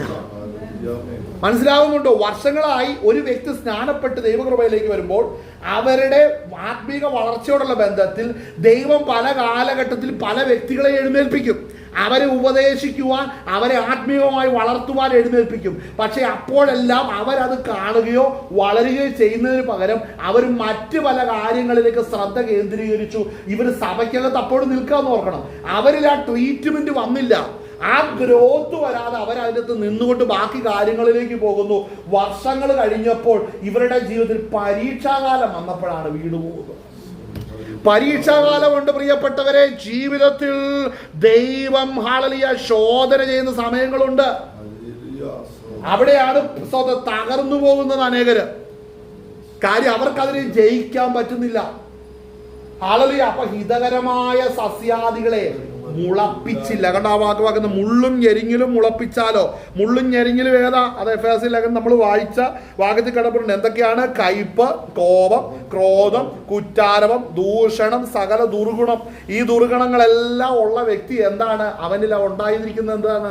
ഈ ഹിതകരമായ സസ്യ മുള്ളാണ്. മുള്ള്. വർഷങ്ങളായി സഭയ്ക്കകത്ത് ഇരിക്കുന്ന ഒരുവൻ പിന്നീട് തെറി പറയുന്നവനാണെങ്കിൽ വളർന്നത് മുള്ളാണ്. അടിക്കടി നുണ പറയുന്നവനാണെങ്കിൽ മുളച്ചത് മുള്ളാണ്. ഹല്ലേലൂയ. പുസ്തകത്തിൽ നിന്നെ സകല ഗോത്രത്തിൽ നിന്നും ഭാഷയിൽ നിന്നും വംശത്തിൽ ജാതിയിൽ നിന്നുള്ള ദൈവത്തിനോട്ടുള്ള തെരഞ്ഞെടുത്തു അല്ലെ? സഭയ്ക്കത്ത് വരുന്ന അങ്ങനെയാ. ഇവൻ എവിടെ ഇവനിൽ നിന്ന് വെട്ടിയെടുത്തോ വീണ്ടും ആ പശ്ചാത്തലം, ഇവൻ ഏത് ജാതിയിൽ നിന്നോ ആ ജാതീയ സ്വഭാവം, ആ ജാതിയെ മുറുകെ പിടിച്ചാൽ ശ്രദ്ധിച്ചോണം, അത് മുള്ളാണ്. വിട്ടുവന്ന പള്ളിയും അമ്പലവും ബാക്കിയുള്ള കാര്യങ്ങളുമാണെങ്കിൽ വീണ്ടും അതിനെ പൊക്കിപ്പിടിക്കുകയും അവിടുത്തെ കാര്യങ്ങളും അന്ന് വെച്ച് പുലർത്തിയിരുന്ന പാരമ്പര്യങ്ങൾ ശരിയാണെന്ന് വീണ്ടും പറഞ്ഞാൽ വളർന്നത് മുള്ളാണ്. ഹല്ലേലൂയ. ഇത് നമ്മൾ മനസ്സിലാക്കണം.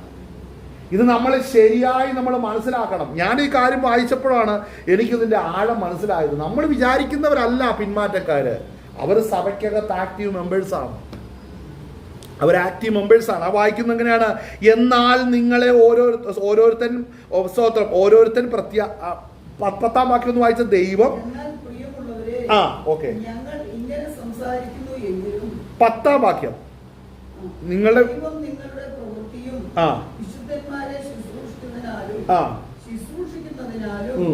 തന്റെ നാമത്തോട് കാണിച്ച സ്നേഹവും മറന്നു കളയുവാൻ തക്കവണ്ണം അനീതിയുള്ളവനല്ല. അപ്പൊ വീണ്ടും മടങ്ങി വരാൻ 2 കാര്യങ്ങളാ പറയുന്നത്. കാര്യം, കൃപയിൽ നിൽക്കുന്നവർ പിന്മാറിയവരോട് പറയുക, നിങ്ങൾ മടങ്ങി വരുമെന്ന് ഞങ്ങൾ വിശ്വസിക്കുന്നു, ദൈവം ശക്തനാണ്, നിങ്ങളെ മടക്കുവാൻ ശക്തൻ. അപ്പം മനസ്സിലാക്കണം, ആ ആഹ്വാനം കൊടുക്കുകയാണ്. പക്ഷെ ഈ പിന്മാറിയിരിക്കുന്നവൻ അവൻ രോഗിയാണെന്ന് അവൻ മനസ്സിലായില്ലേ എന്ത് ചെയ്യും? അവൻ പ്രശ്നത്തിലാണെന്ന് മനസ്സിലായില്ലേ എന്ത് ചെയ്യും? അതിനാണ് ദൈവം അവരെ ലോക അപവാദം വരുത്തും. പിടികിട്ടിയോ? പിശാച് എടുത്തിട്ട് 2 അലക്കലക്കുമ്പോൾ ഇവന്റെ പാപസ്വഭാവം പുറത്തു വരും. ആ പാപസ്വഭാവം പുറത്തു വരുമ്പോൾ നീ പിന്നെ അവനോട് ഡീസന്റ് ആയിട്ട് സംസാരിക്കണ്ട, പാപിയോടൊന്നും സംസാരിച്ചാൽ മതി. ശ്രദ്ധിച്ചോ? ഈ നമ്മളുടെ എല്ലാം ജീവിതത്തെ അറിയുന്ന ഒരുവനെ നമ്മളുടെ ജീവിതത്തിന്റെ എല്ലാ മേഖലകളും നല്ലപോലെ അറിയുന്നുണ്ട്. അടുത്തത് 2ാമത്തെ കേസാണ് നമ്മൾ വായിച്ച 10-ാം അധ്യായം വരെ. നിന്റെ പ്രവൃത്തിയും വിശുദ്ധന്മാർക്ക് നിങ്ങൾ കൊടുത്ത സഹായങ്ങളും അല്ല അവരെ ശുശ്രൂഷിച്ചതിനൊക്കെ ഞങ്ങളെല്ലാം കണ്ടതാ. അതുകൊണ്ട് അതും വിചാരിച്ച് ഭാരപ്പെടേണ്ട, കർത്താവ് നിങ്ങളെ വീണ്ടും ഉറപ്പിക്കാൻ കർത്താവ് ശക്തൻ. 2 കാര്യങ്ങളാണ് പറയുന്നത്. പക്ഷെ അപ്പോഴും പ്രശ്നം എന്താണെന്നറിയാം, അവിടെ വായിക്കുന്നത് ശ്രദ്ധിക്കണം. അതിന്റെ സ്തോത്രം അതിന്റെ 11ാം വാക്യം ഒന്ന് വായിച്ചേ. എന്നാൽ നിങ്ങൾ ഓരോരുത്തൻ പ്രത്യാശയുടെ പൂർണ്ണ നിശ്ചയം പ്രാപിക്കുവാൻ അവസാനത്തോളം ഒരുപോലെ ഉത്സാഹം കാണിക്കണമെന്ന് ഞങ്ങൾ ആഗ്രഹിക്കുന്നു. കണ്ടോ, പിന്മാറ്റക്കാരെ പിന്നെ പുതുക്കാൻ ഒറ്റ കാര്യം പറഞ്ഞാലേ പറ്റുള്ളൂ. എന്താ? പ്രത്യാശ. വിശ്വാസം പറഞ്ഞാൽ പറ്റത്തില്ല, സ്നേഹം പറഞ്ഞാലും അവന് എക്കത്തില്ല. ഓഹോ ഇല്ല. കാര്യം വിശ്വാസത്തെ കുറിച്ച് പറഞ്ഞാൽ ഇവനെ അവൻ നഷ്ടമായി പോയി. സ്നേഹത്തെ കുറിച്ച് പറഞ്ഞാൽ ഇവൻ പറയും ദൈവത്തിന് വന്ന് എനിക്കറിയാമെന്നേ, ദൈവത്തെ എൻ്റെ കഷ്ടങ്ങൾക്ക് വേണ്ടിയാ മരിച്ചെന്ന് എനിക്കറിയാമെന്നേ. ഇത് 2ഉം പറഞ്ഞാൽ നടക്കത്തില്ല. പിന്നെ ആകെ എബ്രായ ലേഖനകർത്താവ് പറയുന്ന ഒറ്റ കാര്യം എന്ന് പറയാം, പ്രത്യാശയെ കുറിച്ച് പറയുക. മനസ്സിലാകുന്നുണ്ടോ? ആ പ്രത്യാശ ദൈവരാജ്യത്തിൽ ചെല്ലുവാൻ, അങ്ങോട്ട് സ്വർഗത്തിലേക്ക് ഇവന്റെ കണ്ണുയർത്തുക. പിന്മാറ്റക്കാരോടെല്ലാം പറയേണ്ടത് സ്വർഗരാജ്യത്തിലേക്ക് നിന്റെ കണ്ണുയർത്താനാ പറയുന്നത്. അവിടെ നിന്റെ ഇടം ഉറപ്പിക്കാനാ പറയുന്നത്. വേറൊന്നും പറയേണ്ട ആവശ്യമില്ല. അടുത്ത ഭാഗം ഒന്ന് വായിച്ചേ, വേഗം നിർത്തിക്കേ. അങ്ങനെ നിങ്ങൾ മന്ദതയുള്ളവരാകാതെ വിശ്വാസത്താലും ദീർഘക്ഷമയാലും വാഗ്ദത്തങ്ങൾ അവകാശമാക്കുന്നവരുടെ അനുകാരികളായി കണ്ടോ. അങ്ങനെ നിങ്ങൾ മന്ദതയുള്ളവരാകാതെ, അപ്പൊ പിന്നെ മന്ദത മാറി. അപ്പൊ പ്രത്യാശ പ്രസംഗിച്ചാൽ പിന്മാറ്റത്തിൽ നിന്നൊരു മോചനം വരും. വിശ്വാസം പ്രത്യാശ സ്നേഹം ഇവയിൽ വരുന്നോ? എന്നാ സ്നേഹമോ വിശ്വാസമോ ഇനി ഇവരോട് പ്രസംഗിച്ചിട്ട് കാര്യമില്ല. ഇവരോട് പ്രത്യാശ പ്രസംഗിച്ചാലേ ഇവർക്ക് മടങ്ങി വരാൻ പറ്റത്തുള്ളൂ. പിന്മാറ്റക്കാരോട് പ്രത്യാശ പ്രസംഗിച്ചാലേ മടങ്ങി വരത്തുള്ളൂ. മനസ്സിലാവുന്നുണ്ടോ? പ്രത്യാശ പ്രസംഗിച്ചാൽ പിന്മാറ്റക്കാർ മടങ്ങി വരും. അടുത്ത കാര്യം, ദൈവം അബ്രഹാമിനോട് വാഗ്ദത്തം ചെയ്യുമ്പോൾ തന്നേക്കാൾ വലിയവനെ കൊണ്ട് സത്യം ചെയ്യുവാൻ ഇല്ലാതിരുന്നിട്ട്, അത് പരിശുദ്ധാത്മാവിനെ കുറിച്ചാണ് പറയുന്നത്. എന്നാൽ അല്ല, അത് വായിക്കണ്ട. നമുക്ക് അവിടെ ഇത് വായിക്കാം. 17 മുതൽ വായിച്ചേ. 6:17. അതുകൊണ്ട്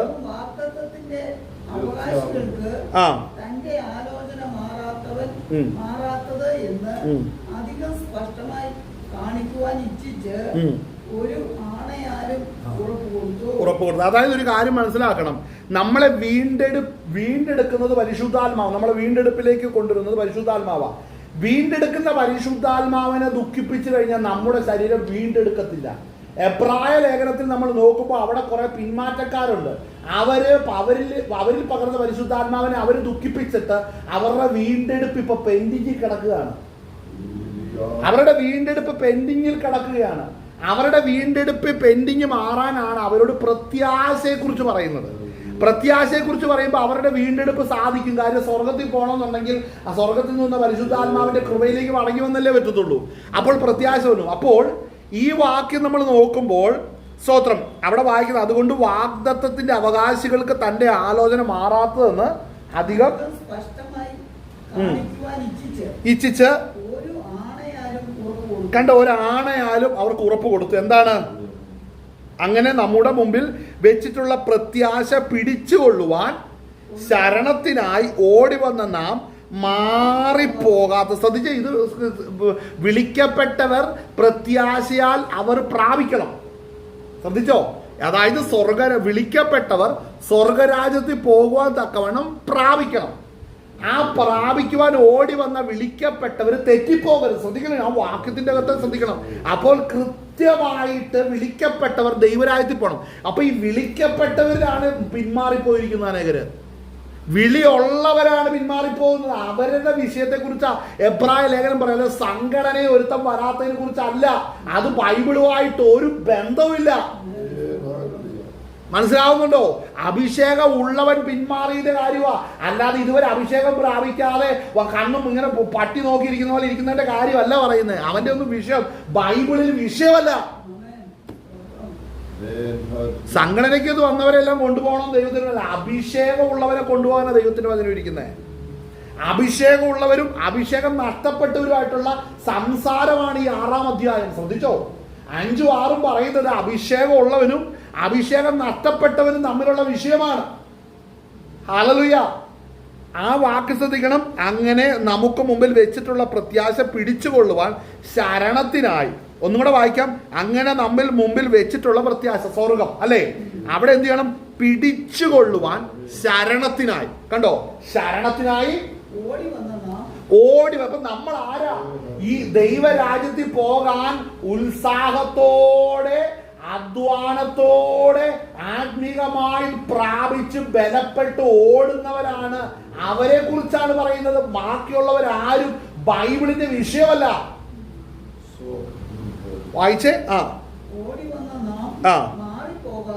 കണ്ടു, നാം മാറിപ്പോകാത്തതും ദൈവത്തിന് ഓഷ്കു പറയുവാൻ കഴിയാത്തതുമായ രണ്ട് കാര്യങ്ങളാൽ ശക്തിയുള്ള പ്രബോധനം പ്രാപിക്കുവാൻ ഇടവരുന്നു. കണ്ടോ, 2 കാര്യമാണ്. അതായത് ഓടി വന്ന് വിളിക്കപ്പെട്ടവർക്ക് 2 പ്രധാനപ്പെട്ട കാര്യം അവരെ ഓർപ്പിച്ച് ഉണർത്തണം. അവരുടെ ബുദ്ധിയിലല്ല, ഇത് അവരുടെ ആത്മാവിലാണ് അവർക്ക് ബോധ്യം വരേണ്ടത്.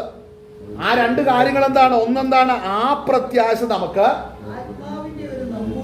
ശ്രദ്ധിക്കണം. അത് നമുക്ക് ആത്മാവിന്റെ, പരിശുദ്ധാത്മാവിന്റെ നങ്കൂരം. നങ്കൂരത്തിന്റെ പ്രത്യേകത എന്താ? ഒരു കപ്പൽ നങ്കൂരം ഇട്ടാൽ ഇട്ടെടുത്തൊന്നും മാറത്തില്ല. ഇതുപോലെ മാറ്റമില്ലാതെ ഉറപ്പിക്കുന്നത് നങ്കൂരത്തിന്റെ ഉത്തരവാദിത്തമാണെങ്കിൽ, പരിശുദ്ധാത്മാവാകുന്ന നങ്കൂരം നമ്മെ വീണ്ടെടുക്കേണ്ടതിന് ദൈവ സന്നിധിയിൽ ഇട്ടിരിക്കുകയാണ്. ആമേൻ. പരിശുദ്ധാത്മാവ് നമ്മളിൽ വസിക്കുമ്പോൾ നമുക്കത് നങ്കൂരമാണ്. കാര്യം എനിക്ക് ഉറപ്പുണ്ട്, പരിശുദ്ധാത്മാവിനാൽ എന്നെ മുദ്ര ചെയ്തിട്ടുണ്ടെങ്കിൽ എന്നെ സ്വർഗത്തിൽ കൊണ്ടുപോകാൻ സ്വർഗത്തിലെ പിതാവ് പദ്ധതി ചെയ്തിരിക്കുകയാണ്. അതുകൊണ്ട് വീണുപോകാതെ വണ്ണം എന്നെ ഒരുക്കിയെടുക്കുന്ന മേഖലകളിൽ, കാലാകാലങ്ങളിൽ തരുന്ന മഴകളിൽ ആത്മീകമായ മാരി നിമിത്തം എന്നിൽ ഉളവാക്കുന്ന ആത്മീക നന്മകൾ, ആത്മീക ഫലങ്ങൾ എന്റെ ദൈവരാജ്യത്തിൽ എത്തിക്കാനിടയായി തീരും. ആമേൻ. ആ വാക്യം ശ്രദ്ധിച്ച് അവിടെ വായിക്കുന്ന എന്താണ്? കഴിയാത്ത 2 കാര്യങ്ങൾ ശക്തിയുള്ളതും പ്രബോധനം പ്രാപിക്കാൻ ഇടവരുന്നു. എന്താണ്? ആ പ്രത്യാശ നമുക്ക് ആത്മാവിന്റെ, ഈ ആത്മാവിന് തുടങ്ങിയ പരിശുദ്ധാത്മാവിന്റെ നങ്കൂരം തന്നെ. അടുത്തത് കണ്ടോ, അതിന്റെ ഉറപ്പ് എന്താണെന്ന് ശ്രദ്ധിക്കുക. അഭിഷേകം പ്രാപിച്ചിന്ന് കൃപയിലിരിക്കുന്നവർക്ക് ഒരു കാര്യം ഉറപ്പിക്കണം. ആ ഉറപ്പ് എന്താണ്? അത് നിശ്ചയവും സ്ഥിരവും. ഈ തിരശീല ഏതാ? അങ്ങോട്ടാണ് പുത്രനാകുന്ന യേശു ക്രിസ്തു തന്റെ ശരീരം ആകുന്ന, ശരീരം എന്ന ഈ യാഗത്തെ, അറുക്കപ്പെട്ട തന്റെ ശരീരത്തെ രക്തവും ശരീരവുമായി എങ്ങോട്ട് പ്രവേശിച്ചു? സ്വർഗത്തിലേക്ക് പ്രവേശിച്ചു. അപ്പോ തിരശീലയ്ക്കകത്തേക്ക് പുത്രൻ പ്രവേശിച്ചു അല്ലേ? ആ തിരശീലയ്ക്കകത്തേക്ക് തെരഞ്ഞെടുക്കപ്പെട്ടവരെ പരിശുദ്ധാത്മാവ് കൊണ്ടുപോകും. വിൻസെന്റിനെ സ്വർഗത്തിലെ ദൈവം രക്ഷിച്ചു. തന്റെ ആത്മാവാകുന്ന പരിശുദ്ധാത്മാവിനെ വിൻസെന്റിൽ പകർന്നു തന്നിട്ടുണ്ടെങ്കിൽ വിൻസെന്റിനെ രൂപാന്തരപ്പെടുത്തി പുത്രനാകുന്ന യേശു ക്രിസ്തു പ്രവേശിച്ച തിരശീലയ്ക്കകത്തൂടെ വിൻസെന്റും പ്രവേശിക്കണം. ആ വിഷയത്തിൽ അവിടെ വായിക്കുന്ന നിശ്ചയവും സ്ഥിരവും തിരശീലയ്ക്കകത്തേക്ക് കടക്കുന്നതുമാകുന്നു. കണ്ടോ, അപ്പോൾ ഉറപ്പുണ്ട്. പരിശുദ്ധാത്മാവ് വസിക്കുന്നവർക്ക് ഉറപ്പുണ്ട്. അത് സ്ഥിരമാണ്, അത് നിശ്ചയമാണ്. ഈ ഉറപ്പാണ് വേണ്ടത്. അത് പരിശുദ്ധാത്മാവിൽ നമുക്ക് ലഭിക്കുന്നതാണ്. അടുത്തത് ശ്രദ്ധിക്കണം, തിരശീലയ്ക്കകത്ത് കടക്കുന്നതുമാകുന്നു. അവിടെ 20-ാം വാക്യം, അവിടേക്ക്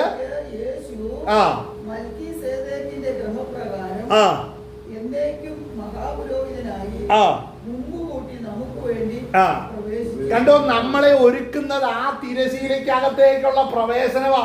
നിങ്ങൾക്ക് മനസ്സിലാകുന്നുണ്ടോ ഈ പറയുന്നതെന്നാന്ന്? ഹല്ലേലൂയ. നിങ്ങൾക്ക് മനസ്സിലാകുന്നുണ്ടോ? നിങ്ങളെ ആത്മാവിനെ വീണ്ടെടുക്കണം. പരിശുദ്ധാത്മാവിനെ നിങ്ങൾ പ്രാപിച്ചിട്ടുണ്ടെങ്കിൽ നിങ്ങൾക്ക് ഉറപ്പും നിശ്ചയവും വരും. നിങ്ങൾ പുത്രനാകുന്ന യേശു ക്രിസ്തു പ്രവേശിച്ച വഴിയിലൂടെ നിങ്ങളും പ്രവേശിക്കുവാൻ പോകുകയാണ്. ഇതാ പരിശുദ്ധാത്മ അഭിഷേകം പ്രാപിച്ചവർക്ക് മാത്രമേ ഉള്ളൂ. അതിലൊരു വലിയ കൂട്ടം ഇതുപോലെ പിന്മാറിക്കിടക്കുന്നു. കയ്പും ക്രോധവും കുറ്റാരവും ദൂഷണവും നിമിത്തം പിന്മാറിക്കിടക്കുന്നു. കാലകാലങ്ങളായി അവരിൽ വന്ന ആത്മീക മാരി നിമിത്തം അവരിൽ ഹിതകരമായ സസ്യാദി മുളപ്പിക്കാതെ മുള്ളു മുളപ്പിച്ചു.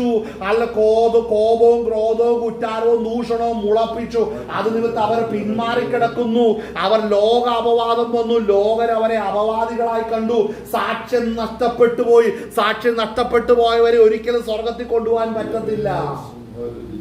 മനസ്സിലാകുന്നുണ്ടോ? നിങ്ങളെ നാട്ടുകാരെല്ലാം ഈ മനുഷ്യൻ വാ തുറന്ന കലക്കവും ബഹളവും ചാട്ടിയുമാണ് പറഞ്ഞ് നിങ്ങൾ സ്വർഗത്തിന്റെ പടിവാതിൽ കാണില്ല.